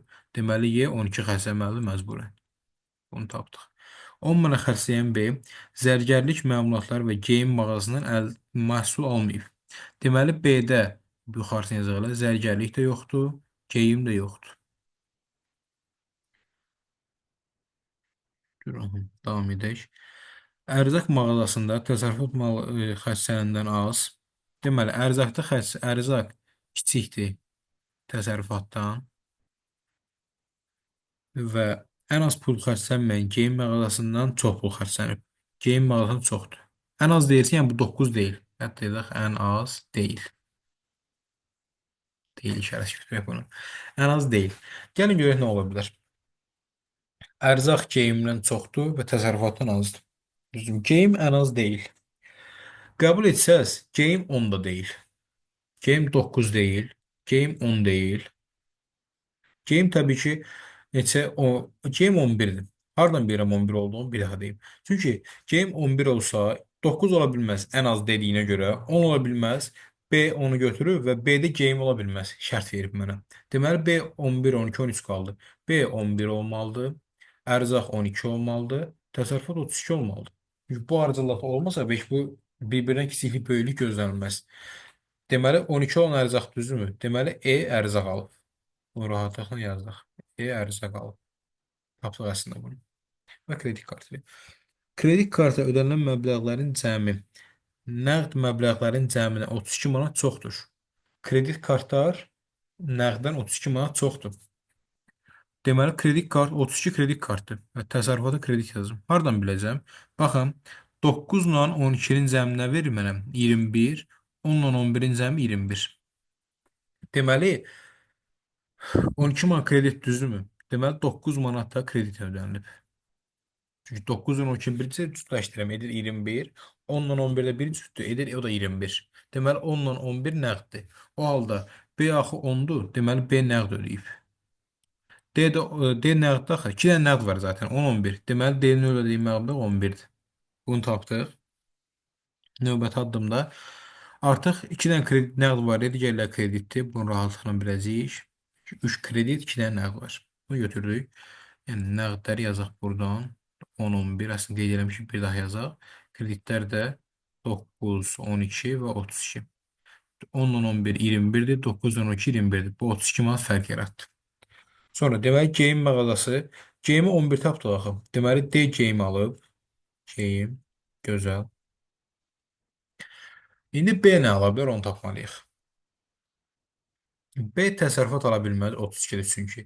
B ərzaq ala bilməz, geyim ala bilməz, tamam. B zərgərlik ala bilməz. Deməli B oyuncaq alıb. Bir daha deyirəm. B geyim zərgərlik ala bilməz şərtə görə. Qiymətdən dolayı təsərrüfat ala bilməz. Deməli, təsərrüfat getdi, zərgərlik getdi, geyim getdi. Daha sonra B 9-dakı məhsul ala bilməz. Bu B-də bir daha baxaq. B ərzaq ala bilməz. Çünki ərzağı yazdım 12-yə. B geyim ala bilməz şərtə görə. B təsərrüfat almaz çünki B-nin qiyməti 10-dur, təsərrüfat 32-dir. B zərgər ala bilməz şərtə görə B məcbur oyuncaq almalıdır. Qaldıq A ilə C-nin arasında. A ilə C-nin qiyməti indi bunu kərdən yazaq. A, C. 9 ola bilər, 32 ola bilər. Çünki 9 32 boşda qalıb. Sonra hər ikisi kreditdir bu arada. A da kreditdir, C də kreditdir. İndi qiymətləri 32 olsa təsərrüfatdır, 9 olsa bir dənə qalıb boşda zərgərlikdir. Deməli, təsərrüfat 32-dirsə, zərgərlik 9-dur. Bunlar dəyişə bilərlər. Sualları daha aydın görəcəyik. Zərgərlik məlumatlar mağazasına heçmə pul xərclənib. Dedi ki, zərgərlik 9-dur. Çünki bir dənə 9 zərgərlik ayrıca qalıb. Bu Y variantı. İndi 74-cü suala baxsaq. Hansı mütləq doğrudur? Mağazaların üçündə nəqd ödəniş var. Yanlışdır. Mağazaların ikisində nəqd var, üçündə kredit var. Getdim. Ən çox pul zərgərlik mağazası xərclənib. Yanlış. Zərgərlik 9 manatdır, ən az puldur bu. Bu getdi. 74 getdi bu arada. Geyim mağazasına nəqd ödəniş edilib. Geyim mağazasında bəli, nəqd ödənişdir. Bu mütləq doğrudur artıq. C mütləq doğru. A B-dən çox pul xərcləyib. Dedik ki, aynı A 32 də ola bilər, 9 da ola bilər. 32 olsa B-dən çoxdur. 9 olsa B-dən azdır. Bunu yazdım ki, A, C öz arasında dəyişəcək. Hər ikisi 9, 32 ola bilər. Sadəcə bir yer tutmaq üçün yazmışım. Ona qətiyyən mütləq kimi baxmayın. C zərgərlik alıb, xeyr. C zərgərlik də ola bilər, təsərrüfat da ola bilər. Yəni 32 manat da ola bilər, 9 manat da hər şey ola bilər. 75-ci sual. A təsərrüfat malları mağazasından heç nə almayıbsa, artıq nə demək istəyir bu? A təsərrüfatdan heç nə almayıbsa, deməli A zərgərlikdən alıb, zərgərlik 9-dur. C təsərrüfatdan alıb, təsərrüfat 32-dir. Baxın, 75-ci sualın şərtidir. Hansı səhvdir? C kredit kartı ödəniş edib. Bəli, C kredit kartıdır. Bunu tapdıq. A D-dən çox pul xərcləyib. Yanlış. A 9-dur, D 11-dir. A D-dən az pul xərcləyib. Deməli, bu mütləq səhvdir. Mənə səhv istəyir zaten. Geyim mağazasında, zərgərlik mağazasında çox pul xərclənib. Xeyr. Daha doğrusu doğru. Çünki geyimdə 11 manat, zərgərlik 9 manatdır. Yəni çox da doğrudur. A və B-nin xərclədiyi pulun cəmi digər 3 nəfərin xərclədiyi pulun cəmindən azdır. Doğrudur. Çünki A və B-nin cəmi nə verir mənə? 9 ilə 10, 19. Digər tərəfə baxın 32, 11, 12. Bunlar nə edəcək? 43, 55 edir. Azdır təbii ki. Ərzaq mallarından alış-veriş edib. Və o baxın tabii ki, zaten ərzaqdır. Heç bu şərtlə əlaqəsi yoxdur. Bu da mütləq doğrudur. Mütləq səhv A D-dən çox xərcləyirdir. A 9 xərcləyir, D 11. A D-dən çox deyil, az. 76-cı sual. Kvadrat alınır. Çəkməyə çalışacaq burada. Məsələn, Y variantını çəkməyə çalışsam, Y variantı belə gəlsə, məsələn, bax, bir dənəsi belə gəlir, digəri belə. B bir şey olacaq təxmini. Mən biraz yanlış çəkdim deyəsən. 590 uşaqlarınız. Deməli, bir dənəsini belə olsa, bir də belə olsa. Düşünün bu cür. Diqqət edin. İndi D ilə Y hər ikisi iştirak edir. Sonra A da var, B də var. Bir dənə C yoxdur. Deməli, doğru cavab olacaq C. Mən biraz yanlış çəkdim. Hansısa artıq qalır. A, B, D yerləşdi, C artıq qaldı. 77-ci suala baxsaq. Bunu işləyəndə tərəf-tərəfə toplayacağıq. Yəni, bu tərəf toplayaq, bu tərəfə toplayaq. Toplasaq alınacaq 2K. 2K yuxarı var, 3 dənə aşağıda verdi. Yazın 5 dənə K. Hətta B bir şey demiş. Toplamaqdansa daha yaxşı bir sualıma gəldi. Baxın, 2 dənə K buradan geçsin. 2 dənə K buradan geçsin. Düzdürmü? L nəyə bərabər oldu? L bərabərdir K, N, N. Bu cür yazdıq. Məsələn, indi burada N K var, L N var, düzdürmü? İndi L bərabərdir K, N. L'in yerini yazıram. K, N, N. Digər elin yerinə yazıram. K, N, N. Bu cür yazdım. Bu da bərabər K, N, bir də bunun yanında M var. M bərabərdir bu tərəfdə 3 dənə N, 3 dənə K-ya. Deməli, 3 dənə N, 3 dənə K. K'ların 2 dənəsi getdi. Tamam. N'lardan bir 2 3 dənəsi getdi. N'lar getdi. Və burada nə qaldı? Bu tərəfdə bir dənə K qaldı. K bərabərdir. Burada M qalıb və bir də N qalıb. K bərabərdir M-nə. K-nın yerini yazıram M-in. K-nın yerini yazdım M-in. Burada bir dənə M var. M-nim, baxıram ki, B cavab D variantında var. Deməli, doğru cavab olacaq D variantı. Sonra davam etsək digər sualını. 78. Burada oxların istiqaməti çox önəmlidir. Bax, ox bu cür fiqurdan çıxanda 12-ni bölür 2-yə. Nə qalır? 6. Həmçinin burada baxa bilərsiniz. 12-ni bölür 2-yə 6. Yoxlayaq başqa yerdə. Məsələn, 48-dir. Fiqurlar eynidirmi? Bax, bu fiqurdan bu eyni şeydir. 48-dən ox çıxanda bölür 2-yə. 48 böləcəm 2, 24. Bunu tapdıq. Yəni, hər fiqurun bir anlamı var əslində. Məsələn, mənə lazım olan nədir? Bax, dairədən ox çıxanda nə iş görür? Suala baxmaq. Baxın, dairədən ox çıxanda vurur 4-ə. 6-nın 4-ə vurur 24. Başqa hardası var? Yoxlamağa yoxdur. İndi 4-ü vuracam 6-ya 24. 4-ü vuracam 4-ə necə 16. Deməli, cavab 16-dır. Bunu necə yoxlaya bilərəm? Bax, bu ştrixdən ox çıxanda nə iş görür? Ştrixdən ox çıxanda, baxın, 16-nı vuraram 3-ə 48. Deməli, mən bura 16 yazsam, həqiqətən 3-ə vursam 48 edəcək. Deməli, cavab 16 doğru tapmışıq. Yaxud da burada ştrixdən ox çıxıb, vurub 3-ə. 8 dəfə 3, 21. Bu cür davranacaq. İndi gəlirik 79-cu suala. Biraz riyaziyyat qatılmış sualdır. Deməli, burada belə bir şeydir. Kök altında A üstü gəlinsin B bərabərdir 2 kök altında 3. Məsələn, kök altında B üstü gəlinsin C bərabərdir 4-ə. Yaxud da kök altında A üstü gəlinsin C bərabərdir 14-ə. Kök altında 14 daha doğrusu. Kökdən az eləmək üçün hər tərəfi kvadrata yüksəldəcəm. Belə yazsaq. Alınır. A üstü gəlinsin B. 2'nin kvadratı 4'tü. Kök altı üstten 3 ya. 4'ü çevranda 12. B üstü gəlinsin C bərabər 4'ün kvadratı yəni 16. A üstü gəlinsin C bərabər də 14. Bu cür qeyd apardıq. Daha sonra nə iş görəcəyik biz burada? Hamısını tərəf-tərəfə toplayaq, hamısını almaq üçün. Tərəf-tərəfə toplasam 2 dənə A qalır, 2 dənə B qalır, 2 dənə C qalır. Bərabərdir 16 ilə 14, 30, 12 də burada 42. 2'ye bölsək, A üstü gəlinsin, B üstü gəlinsin, C bərabərdir 21. Baxın, A üstü gəlinsin, B 12'dir. Bura 12 yazsam, C nə bərabər 9'u? Deməli, C-ni 9 tapdıq. Məsələn, C 9-dursa, 9 da nəyin cəmi 16 verər? Təbii ki, 7-nin cəmi. Deməli, B də bərabərdir 7-yə. B 7-dirsə, 7 ilə nəyin cəmi 12 verər? Təbii ki, 5-in. A da bərabər 5-ə. 5 vur 7 vur 9. 5 7'ye vuranda 35. 35 9'a vuranda edecek 315. Bu B variantında olacaq. Davam edək 80-ci sualdan. Bu sual artıq homonimlərin tapması. Yəni, elə bir söz yazmalıyıq ki, həm ərzaq mənasını daşısın, həm tədbir, həm xal. Yaxud nəsil, tərəvəz, soy. Yəni, tərəvəzdən danışırıqsa işimiz rahatlaşır. Çünki başlanğıc sözü tərəvəz olmur. Torpaq sözü tərəvəz olmur. Qarpız tərəvəz deyil. Əsl tərəvəz deyil, amma kök tərəvəzdir. Bura kök yazsa, kökün nəsil mənası da var. Çox mənası kimi olsa. Kökün tərəvəz mənası da var. Soy mənası da var. Deməli, kök uyğun gəlir. İkinci kök olmalıdır. Birinci bal olur məcburən, cavab B variantı zaten. Bal ərzaq, qida kimi. Tədbir, hər hansısa bir bal, rəqs gedəsi falan düşünün. Və bal xal, neçə bal topladın, xal mənasına gəlir. Deməli, doğru cavab B variantı homonimləri yazmaq idi və maraqlı bir analogiya sualdır. 81. Baxın, hər dəfə nöqtənin biri yox olur. 4 nöqtə, 3 nöqtə, 2 nöqtə, 1 nöqtə. Deməli, növbət dəfə heç nöqtə görünməməlidir. Ona görə A gedir, B gedir, D gedir. Qaldı C ilə Y. Xət. Baxın, bir dənə xət var, 2 dənə xət var, 3 dənə xət var. Növbət dəfə 4 dənə xət görünməlidir. C-də 3 dənə xət var, səhvdir. Deməli, 4 dənə xət var. 1, 2, 3, 4.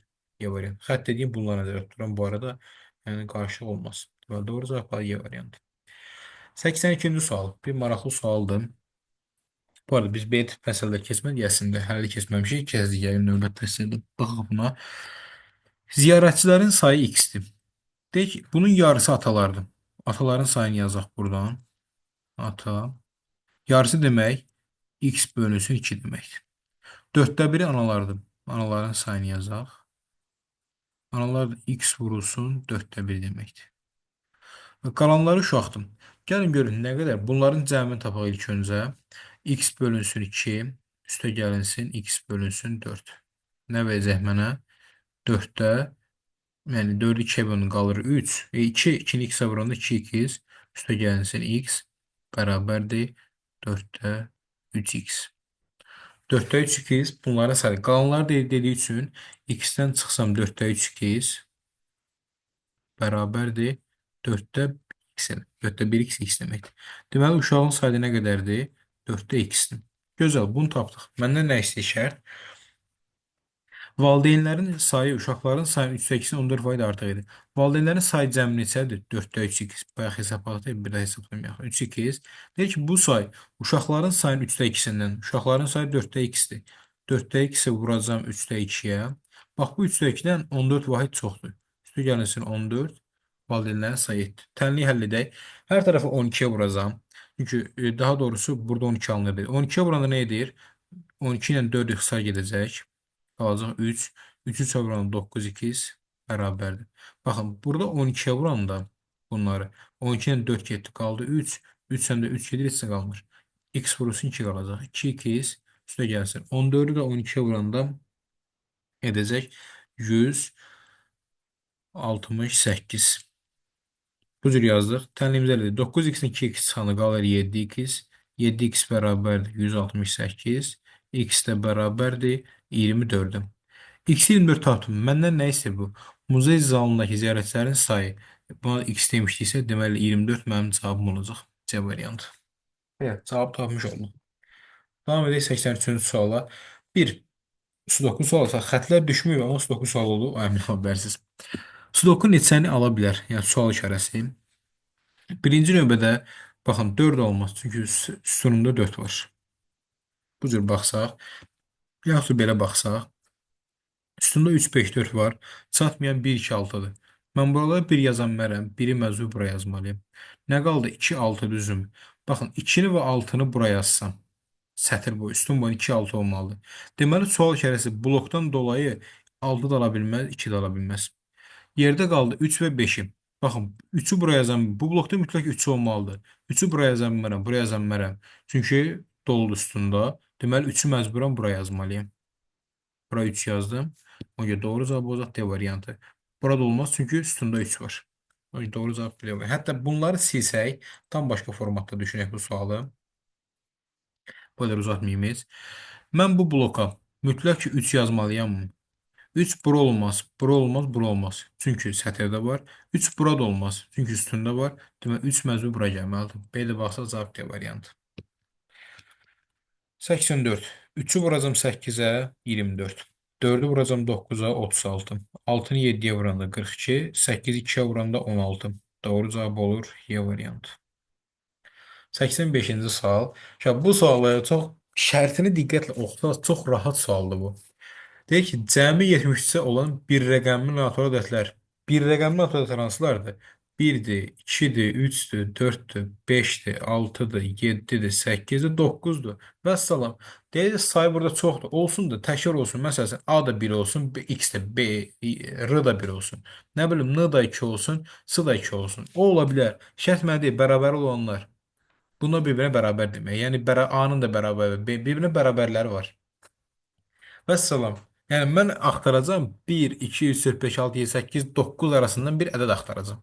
Keçən suallara birbaşa. Leyla sual. Leyla sözünün hərflər, ədədlərin cəmi. L hərfi nə ola bilər? İstəyəni yenə başlaya bilərsiniz. Axırlarında 9 olmayanlar. Deməli, L burada varsa L 9 olmaz. L 1, 2, 3, 4, 5, 6, 7, 8-dən 1 idi. Sonra 3-ə qalıqsız bölünənlər. Diqqət etsəz, L burada yoxdur. Deməli, L 6 ola bilməz, 3 ola bilməz. Çünki bunlar 3-ə qalıqsız bölünənlərdir. L 1, 2, 7, 4, 5-dən biridir. Cüt olanlar L cütlərin içərisində var. Diqqət etsəz. Deməli, L ya 2-dir, ya 4-dür. Natural ədədin kvadratı olanlar. L burada var. Deməli, L 4-dür. Vəssalam, L-yə 4 yazaq. Burada da 4-dür. İndi keçirəm E hərfinə. Tapaq E hərfini. 3-ə qalıqsız bölünənlər. E burada var. Deməli E neçə ola bilər? 3, 6, 9 ola bilər. E bura düşdü artıq. Natural ədədin kvadratı olanlar. E burada yoxdur ki. Deməli E 9 ola bilər. E ya 3-dür ya 6-dır. Sonra cüt olanlar. Cüt olanlarda E var. Yoxdur. Deməli E 6 ola bilməz. Çünki cüt deyil. E oldu neçə? 3. Vəssalam. Y-yə baxaq.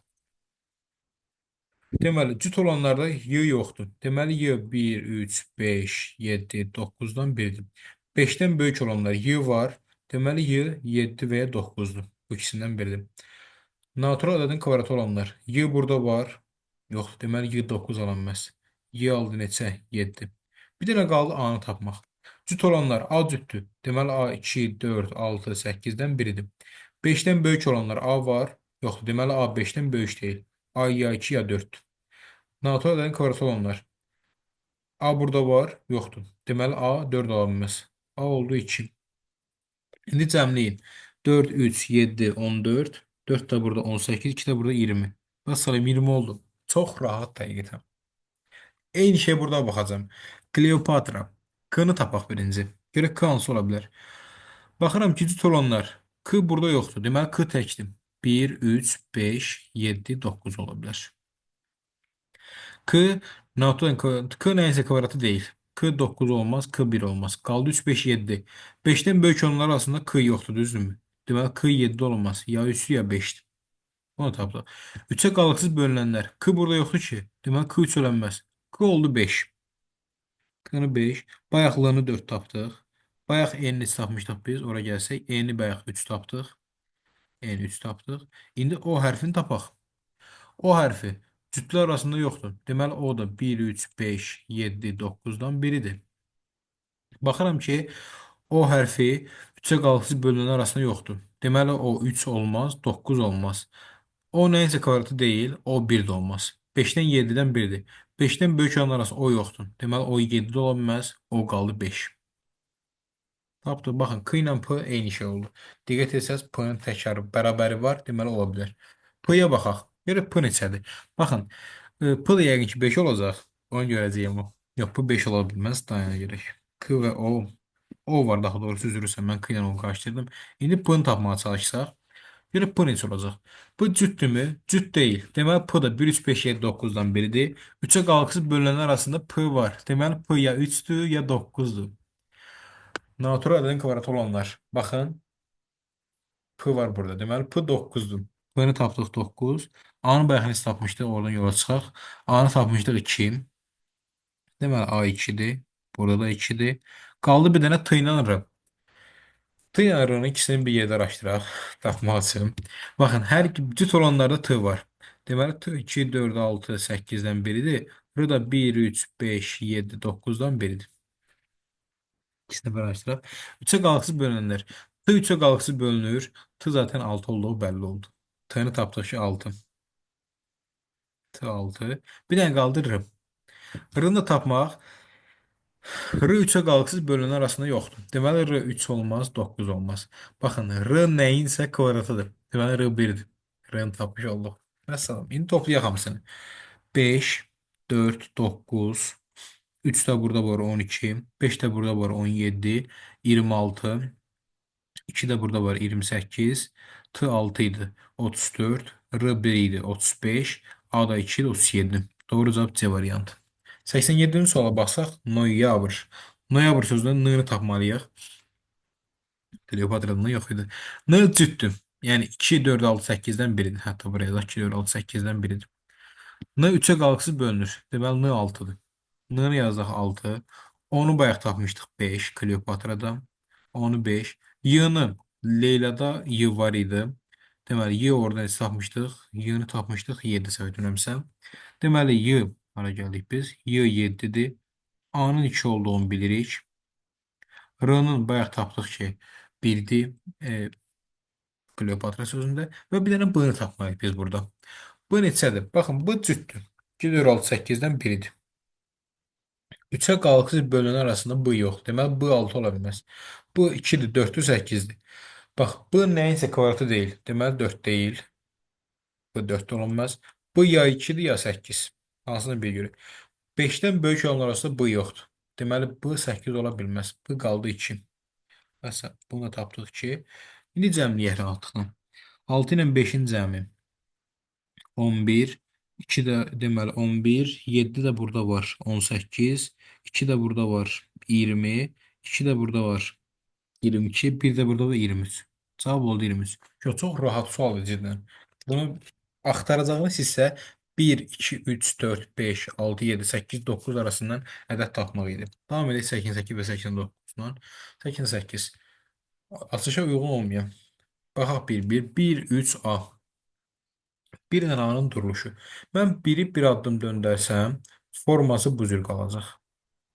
Amma burada necədir? Yan yana. Birin baş tərəfi A tərəfi olmalı. Burada tam fərqli bir şeydir. Deməli, bir açış olmayanda. 2, 1A. 2 ilə A'nın quruluşuna baxsaq, döndərsək bu formada olacaq. 2 ilə bu tərəfi 2A doğrudur. 2 ilə 1-in quruluşu doğrudurmu? Aha, 2 ilə 1-in quruluşu doğru olacaq. Yəqin burada bir problem yoxdur. Sonra baxıram 1CB. 1CB-də bir problem görürəmmi, görmürəm. Yox, 4 səhvdir. Niyə səhv deyirəm? Baxın, 3 ilə 1 bir-birinə düşməlidir. 4 bunları qonşu kimi verir. Deməli, 1 ilə 4 səhv olacaq. Digərlərinə çox baxmayalım, çünki cavab zaten 1CB, məsələn, C ilə B-nin qonşuluğu ödənir, 1 ilə C-nin qonşuluğu ödənir. Deməli, doğrudur bu. Mənə lazım deyil. 2, 3A. 2 ilə 3-ün qonşuluğu, 2-nin ayaq tərəfi üçün düz tərəfinə, baxın, 2-nin ayaq tərəfi üçün düz tərəfinə doğru, 3 ilə A-nın qonşuluğu ödənib, 2 ilə A-nın qonşuluğu ödənib, deməli, 5 də olmaz. Ona görə cavab olacaq Y variantı. 89-93 ola baxsaq, Elcan, Kenan, Ubey, Safura, Məsəti necə adlardır? Deməli, getdiyi şəhərlər var. K, L, M, N, P. Bunlar gedirlər K şəhərinə, L, M, N şəhərinə və P şəhərinə getməlidirlər. Bunları qeyd edək. Sonra, Safura təyyarə ilə getmişdir. Deməli, Safura təyyarə yazaq. Elcan gəmi ilə getmişdi. Elcan gəmi yazaq. Elə avtobusda gedilmişdir. Elə kim gedibsə, avtobusla gedib. Yazaq, avtobus. Deməli, Safura və Elcan elə gedə bilməz artıq. M avtomobillə gedilmişdir. M də gedib avtomobil yazıq da bunu. Avtomobil deyək. P-yə qatarla gedən xanımdır. P-yə qatarla gedən xanımdır. Qatardır və xanım getməlidir bura. Görək nə baş verə bilər. İndi biraz fikir edək. Baxın, P-yə Safura gedə bilməz. P-yə B-nin kimlərin gediyini tapa bilərik əslində. P-yə Elcan gedə bilməz. Çünki Elcan xanım deyək. Kənan gedə bilməz. Ubeyd. Yəqin ki, Ubeyd xanım adı deyil. Çünki Ubeyd nə adı bilmədim. Ubeyd yəqin ki, xanım adı deyil. P-yə gedə bilər. Safura Məsəti. P ilə qatarla gedib, amma Safura təyyarə ilə gedir. Məntiqəm Safura P-də ola bilməz. Deməli, burada Məsəti olmalıdır. Zax Məsəti. Bunu tapdıq. İndi görək, L ilə M-ə kim gedə bilər? L ilə M-ə Məsəti gedə bilməz. Çünki məsələ artıq P-dədir. Elnə emə Safura gedə bilməz. Çünki elə gedən, elnə emə gələn avtobus və avtomobildir. Amma Safura və Emin təyyarə gəmidir. Deməli, elnə emdə Safura olmaz, Elcan olmaz. Çünki Safura ilə Elcan təyyarə və gəmi ilə gəlirlər. Bir daha deyirəm. Elnə emə gələnlər avtobus və avtomobildir. Deməli, elnə emə gələnlər ya Kənandır, ya da Ubeyd. Rahatlıqla deyə bilərik ki, Kənanla Ubeyd el və ya M-də ola bilərlər. Bunu burada dayandırıram. Çünki görürəm ki, ancaq belə ehtimal deyirəm. Suallara baxmağa mən yaxşı olacaq bu məqamda. Tapmaq üçün kifayətdir. Safran hara getdiyini. Safra təyyarə ilə gedir, amma hara getdiyini bilmirəm. Ya Kaya gedir, ya Aynə. Kimin avtomobillə getdiyini bilmirəm. Ya Kənanlı, ya Ubeyddir. Avtomobillə getməlidir. Elcan hara getdiyini. Elcan gəmi ilə gedir. Ya Kaya gedir, ya Aynə. Dəqiq bilmirəm. Məhsətinin hansı nəqliyyata getdiyini, bəli, Məhsəti qatarla P gedir. Bunu tapmışam əslində. Kənanın hansı nəqliyyat vasitəsilə getdiyini, Kənan bilmirəm hansıdır. Deməli, Kənan ya avtomobildir, avtobus ya da avtomobil ikisindən biridir. Bu da getdi. Növbəti sual. Ubeyd hansı yerə getmiş olar? Ubeyd ya elə gedə bilər, ya M-ə. Dedi, bu ikisindən birinə getməlidir. Bu da var C variantında. 91-ci sual, aşırı operator sualı. A kvadrat üstə gəlinsin B. Baxaq, birinci mötərizənin için. Müqayisə edəcəm. 2 mənfi 4. A-nın yerinə 2 yazıram, B-nin yerinə mənfi 4. Təbii ki, A B-dən böyükdür. Birinci soruna gedəcəm. Yəni 2-nin kvadratı üstə gəlinsin B, yəni mənfi 4. 2-nin kvadratı 4. 4-dən 4 çıxsam qalacaq 0. Deməli, mötərizənin içi oldu 0. 0 və 9. Bu dəfə A-nın yerinə 0 yazıram, B-nin yerinə 9. Müqayisə edirəm A kiçikdir B-dən. Deməli, ikinci turdan gedəcəm. Yəni, B kvadratı 9-un kvadratı çıxılsın A 0. Bu da verəcək 81. Mənə deyir ki, 3 üstü x bərabər 81. 3 üstü 81 edər. Hesablayacaqsınız. 3 üstü 1 3-ə bərabər, 3 üstü 2 9-a bərabər, 3 üstü 3 27-yə, 3 üstü 4 81-ə bərabər, x bərabər 4. Bu cür də baxa bilərsiniz. Bir də bir tənlik qaydası əldindən geçsək, x bərabər 4 olduğunu bilirsəm. Belə 3 üstü x bərabər 81, x də bərabərdir loqaritm 3 üstü 3, 3 əsasdan 81, x də bərabərdir loqaritm 3 əsasdan 3 üstü 4. Burada 3'lər gedir bir-birindən, çünki əsaslar eyni olur. Hətta loqaritm yox olur burada. X də bərabər olur 4-ə. Deməli, doğru cavab olacaq 4. Bu cəhətdən baxa bilərsiniz, amma bu ehtiyac yoxdur. Əsas x bərabər 4 olduğunu əzbər bilməlisiniz. Yəni 3 üstün isə 4, 81 isə 4 olduğunu əzbər bil. 92 tip sualları işləyəndə nə iş görəcəksiniz burada? 7920-ni sadə qruplarına ayırmalısınız. 7920-ni böləcək 2-yə. 2-yə bölənə qalır 3000, deməli 960. 3962-yə bölünənə qalır 1980. 1982-yə bölünənə qalacaq 990. 992-yə bölünənə qalır 495. 495 2-yə bölünməz, cüt deyil. 3-ə bölünəcəkmi? Bölünəcək. 3-ə bölünənə qalacaq deməli 165. 165 3-ə bölünənə qalır 55. 55 3'e bölünene qalacaq. 55 3'e bölünür 5'e bölünür qalacaq 11. 11 də 11'e bölünür 1 qalacaq. Belə ayırdıq. Məndən nə istəyir? Görülüşü bir saniye. 4 arıcıl ədədin hasili 7920'dir. Bunu tənli kimi yazmadım. Tənli kimi baxa bilərik. Amma mən tənli kimi götürməyəcəm burada. İşimiz uzatmıyor o qədər də. Çox uzundur. Nə iş görəcəm? 4 arıcı da götürək. Baxın. 2'ni, bu 3 dənə 2'nin hasilinə verir mənə. 8. Buradan 8 götürürəm. 3 dənə 3'ün hasilinə verir mənə. 9. Buradan 9 götürürəm. Düzdür. Sonra buradan bax 5 dənə 2'nin hasilinə verəcək mənə 11. Vururam daha doğrusu 10 və nəhayət 11. Vururam 11. Uşaq bunu hesablamağa ehtiyac yoxdur. Zaten bunların hasili 7920. Çünki bunu vuruqları içərisinə götürmüşəm. Zaten 7920 edəcək. Bir daha deyirəm. Bu 3 dənə 2'nin bir-birinə vurdum 8. 3 dənə 3'ü vurdum 9. 5 dənə 2'ni vurdum 10. Burada da 11 təkcə var. 11 yazdım. Bunların hasili 7920 edəcək. 4 dənə arıcı ədəddirmi? 8, 9, 10, 11 arıcı ədəddir. Deməli, bunların cəmini tapmalıyam. 8 ilə 9, 17. 10 da burada var. 27. 11 də üstünə gələn deyəcək nə qədər? 38. Deməli, doğru cavab olacaq 38. 93-cü sual. Maraqlı bir sualdır və bunun necə həll etdiyinizə çox diqqət yetirməlisiniz. Baxın, burada dedik ki, bir kubun bir üzünün 4 dənə qonşusu olar, bir dənə düşməni olar, düzdürmü? Qonşu düşmən məsələsi. Bəli, nöqtənin qonşularına baxaq.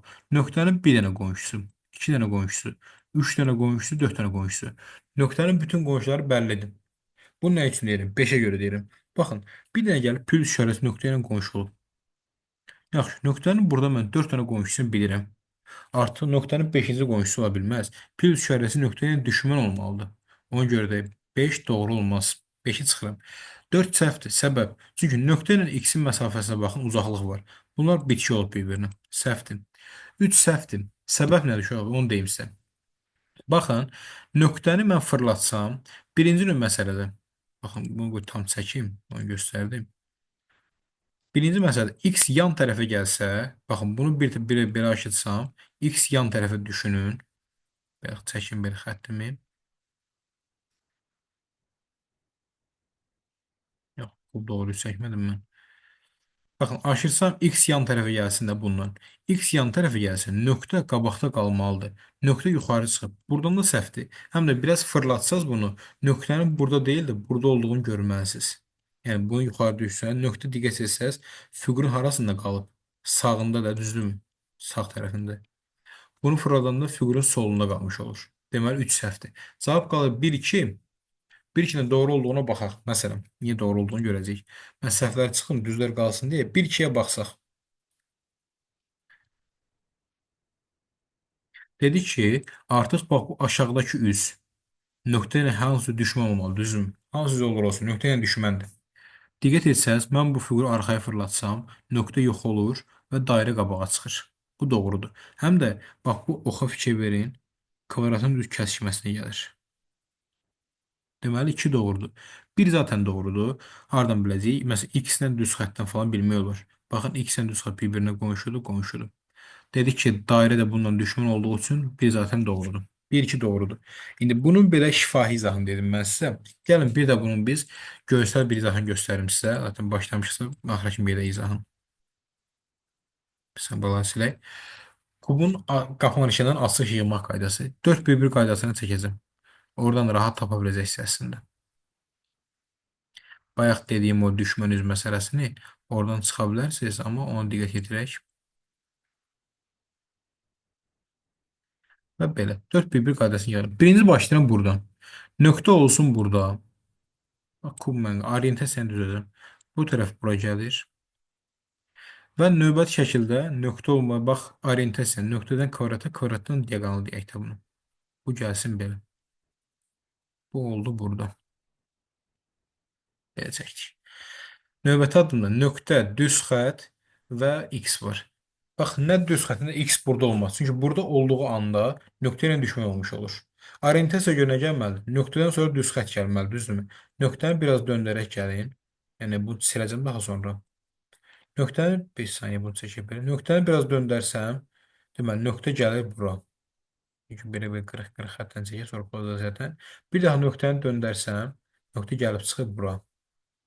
Orientasiya nöqtədən sonra xətt gəlməlidir. Deməli, xətt bu cür olmalıdır və x də bu tərzdə qalmalıdır. Bax, nöqtədən xəttə, xəttdən x-ə. Nöqtədən xəttə, xəttdən x-ə. Orientasiya qoyulur. Bax, bu hissəm boş qaldı. Deməli, bura hansı fiqur gəlsə, nöqtə ilə düşmən olmalıdır. Çünki 1 dənə 100, 2 dənə 100, 300, 400, 500. Fiqurun 5 dənə üzünü çəkmişəm. Bir üz qalıb. Bu gələn üzdə nöqtə ilə düşmən olmalıdır. Baxın 5-ci suala. Fidus gəlib həmin yerə. Nöqtə ilə düşməndən o qonşunu verib səhvdir. Baxın, üçüncü suala. Üçüncü sual orientasiya səhvdir. Çünki nöqtədən x-ə gəlir orientasiya, düzdürmü? X-dən 4 bucağa. Bura fikir verin. Nöqtənin birbaşa dövrü 4 bucağa gəlib. Səhvdir. 4 səhvdir. Niyə? Dedik ki, nöqtə x-ə buradan da görün. Uzaqdır. Buradan yaxın qalır. Səhv olacaq. Baxın, 2 doğrudur. Bura 5-ci üz kimi, 6-cı üz kimi dairə gəlib. Orientasiyaya baxın. Kvadratdan dairəyə, dairədən diaqonala. Kvadratdan dairəyə, dairədən diaqonala. 2 doğrudur. 3 doğrudur. Dairə gəlməyib, dairə gəlib çıxsın bura. Döndərəcəm. Düz xəttdən dairəyə, dairədən x-ə. Düz xəttdən dairəyə, dairədən x-ə. Orientasiya doğrudur. 1-2 doğru deməli. Doğru cavab verir. Baxın, bununla rahatca etmək olur. Mən bayaq şifahi dedim ki, çəkməyək, amma belə çəksək də tapa bilərik. 94. Gəldik tərəzi sualına. 1, 2, 3, 4, 5, 6, 7, 8, 9. Baxın, bu bir dənədir. Mən bunları maksimum kiçiltməliyəm ki, bunlar çox böyük olmasın. Çünki bu bir dənə bunun alt dənəsindən ağırdır. Çox olana verirəm 1, 1, 1. Nə etdi? 4. Burada 2 versəm, biraz kiçik tutmaq üçün. Cəmidir 8. Tam doğru, burada 9 olacaq. Deməli, qara dairə 9. Sonra boz dairə 1. İşarəsini belə yazayım bunun həmişə. Qara kvadrat 2. Üstünə yaza bilərsiniz. Mən və izah üçün belə yazıram. Üstü saxlaya bilərsiniz. Hə, indi gəldik digər tərəfə. Digər tərəfdə 3 dənə fiqur, bunun 4 dənəsi, 6 dənəsindən ağırdır. Deməli, bu 6 dənəyə minimum mən az qiymətdə verməliyəm. Nə verə bilərəm? Üçbucaqlara verirəm 3. Qara üçbucaqlara verirəm 4. Ağ üçbucağa verirəm 5. Nə edir məndə? 3, 4, 5. Toplasaq 9. 4 dənə 4, 8. Etdi 17. 5 də burada var. Etdi 22. Bax, ağ üçbucağa verdim 3. Qara üçbucağa verdim 4. A kvadratı verdim 5. İndi bunların cəmindən 17, 22 almalıyım. Necə alacağım? Baxın, bunlara verirəm 8. Çünki bunları mən böyük tutmalıyım. 8. Boz kvadratı olsa 8. Düzdürmü? Ağ dairədə olsun 6. 8, 8, hətta 6 olsa bərabər olar 7 olsun. 8, 8, 16, 7 də burada 23. 23, burada 22 idi. 23, 22-dən ağır olmalıdır. Deməli, ağ dairədə nə qədər oldu? 7. Bir dənə 6 qalıb boşdur. Bir də burada ulduz var. Deməli, 6 ulduzdur. Bütün hamısını tapmış olduq əslində. Bunu rahatlıkla getdik. İndi mənə deyir düzgün olmayan. Görək hansı düzgün olmayandır. Birinci sual. Ağ üçbucaq 3 dənədir, 9 edəcək. Qara üçbucaq 4-dür, bu da 5-dir. 4-ün 5-in cəmi 9 bərabərdir. Düzgündür bu. İkinciyə baxıram. Qara dairəyə 9 demişəm. 9, 9, 18. Boz dairəyə 1 demişəm. 19. 2 də burada var 21. Bura oldu 21. İndi boz kvadrata 8 demişəm. Buna demişəm 7. 8, 7, 15. Ulduza da 6 demişəm. Cəmi 21. 21, 21 bərabərdir. Bu da lazım deyil mənə. Baxıram 3-ə. Ağ üçbucağı neçə dedim mən? 3 dedim. Boz dairəyə 1 demişəm. Toplasa 3, 1. Ağ dairəyə 7 dedim. 3, 1, 7 etdi 11. Ulduza da demişik 6. Bu da eləcək 17. Bu tarafa baxsaq. Qara kvadrata demişik 2. Yuxarı görünür zaten. 2, qara üçbucaq 4 etdi 6. Ağ kvadrat 5. 6 ilə 5-in cəmi etdi 11. Qara dairədə 9 demişəm. Bu da 20 etdi. 17 20-yə bərabər deyil axı. Deməli 3 düzgün olmayan. Mənə lazımdır. 4-ə baxıram. Ağ kvadrata demişəm 5. Etdi 15. Bu da qara üçbucağı 4. Verdi mənə 19. İndi mən qara ulduza demişəm 6. 6, 6, 12. Boz dairədə 1 demişəm. Bu da etdi 13. 19, 13-ə bərabər deyil axı. 4-ü götürdüm. Baxıram 5-ci sual. Buna demişəm 9. A kvadrat 5. 9 ilə 5-in cəmi 14. Buna demişdik 1. Etdi 15. Ulduza demişik 6. Bu da 7. 6 ilə 7-nin cəmi 13. Qara kvadrata 2 demişik. 13 ilə 2-nin cəmi 15. 15, 15-ə bərabər düzgün tərəzidir. Deməli 3-dən 4 mənim cavabımdır. Və nəhayət sonuncu sual. A variantı integral. 1, 2, 3 yazaq. İntegral riyaziyyatın terminidir. 1-ə yazıq Y. B variantı natrium. Natrium kimyanın terminidir. 2 yazım D. 3 diyafragma ya diyafragm necə olursa artıq. Diyafragmada biologiya terminidir. Bu da B. 1Y, 2D, 3B.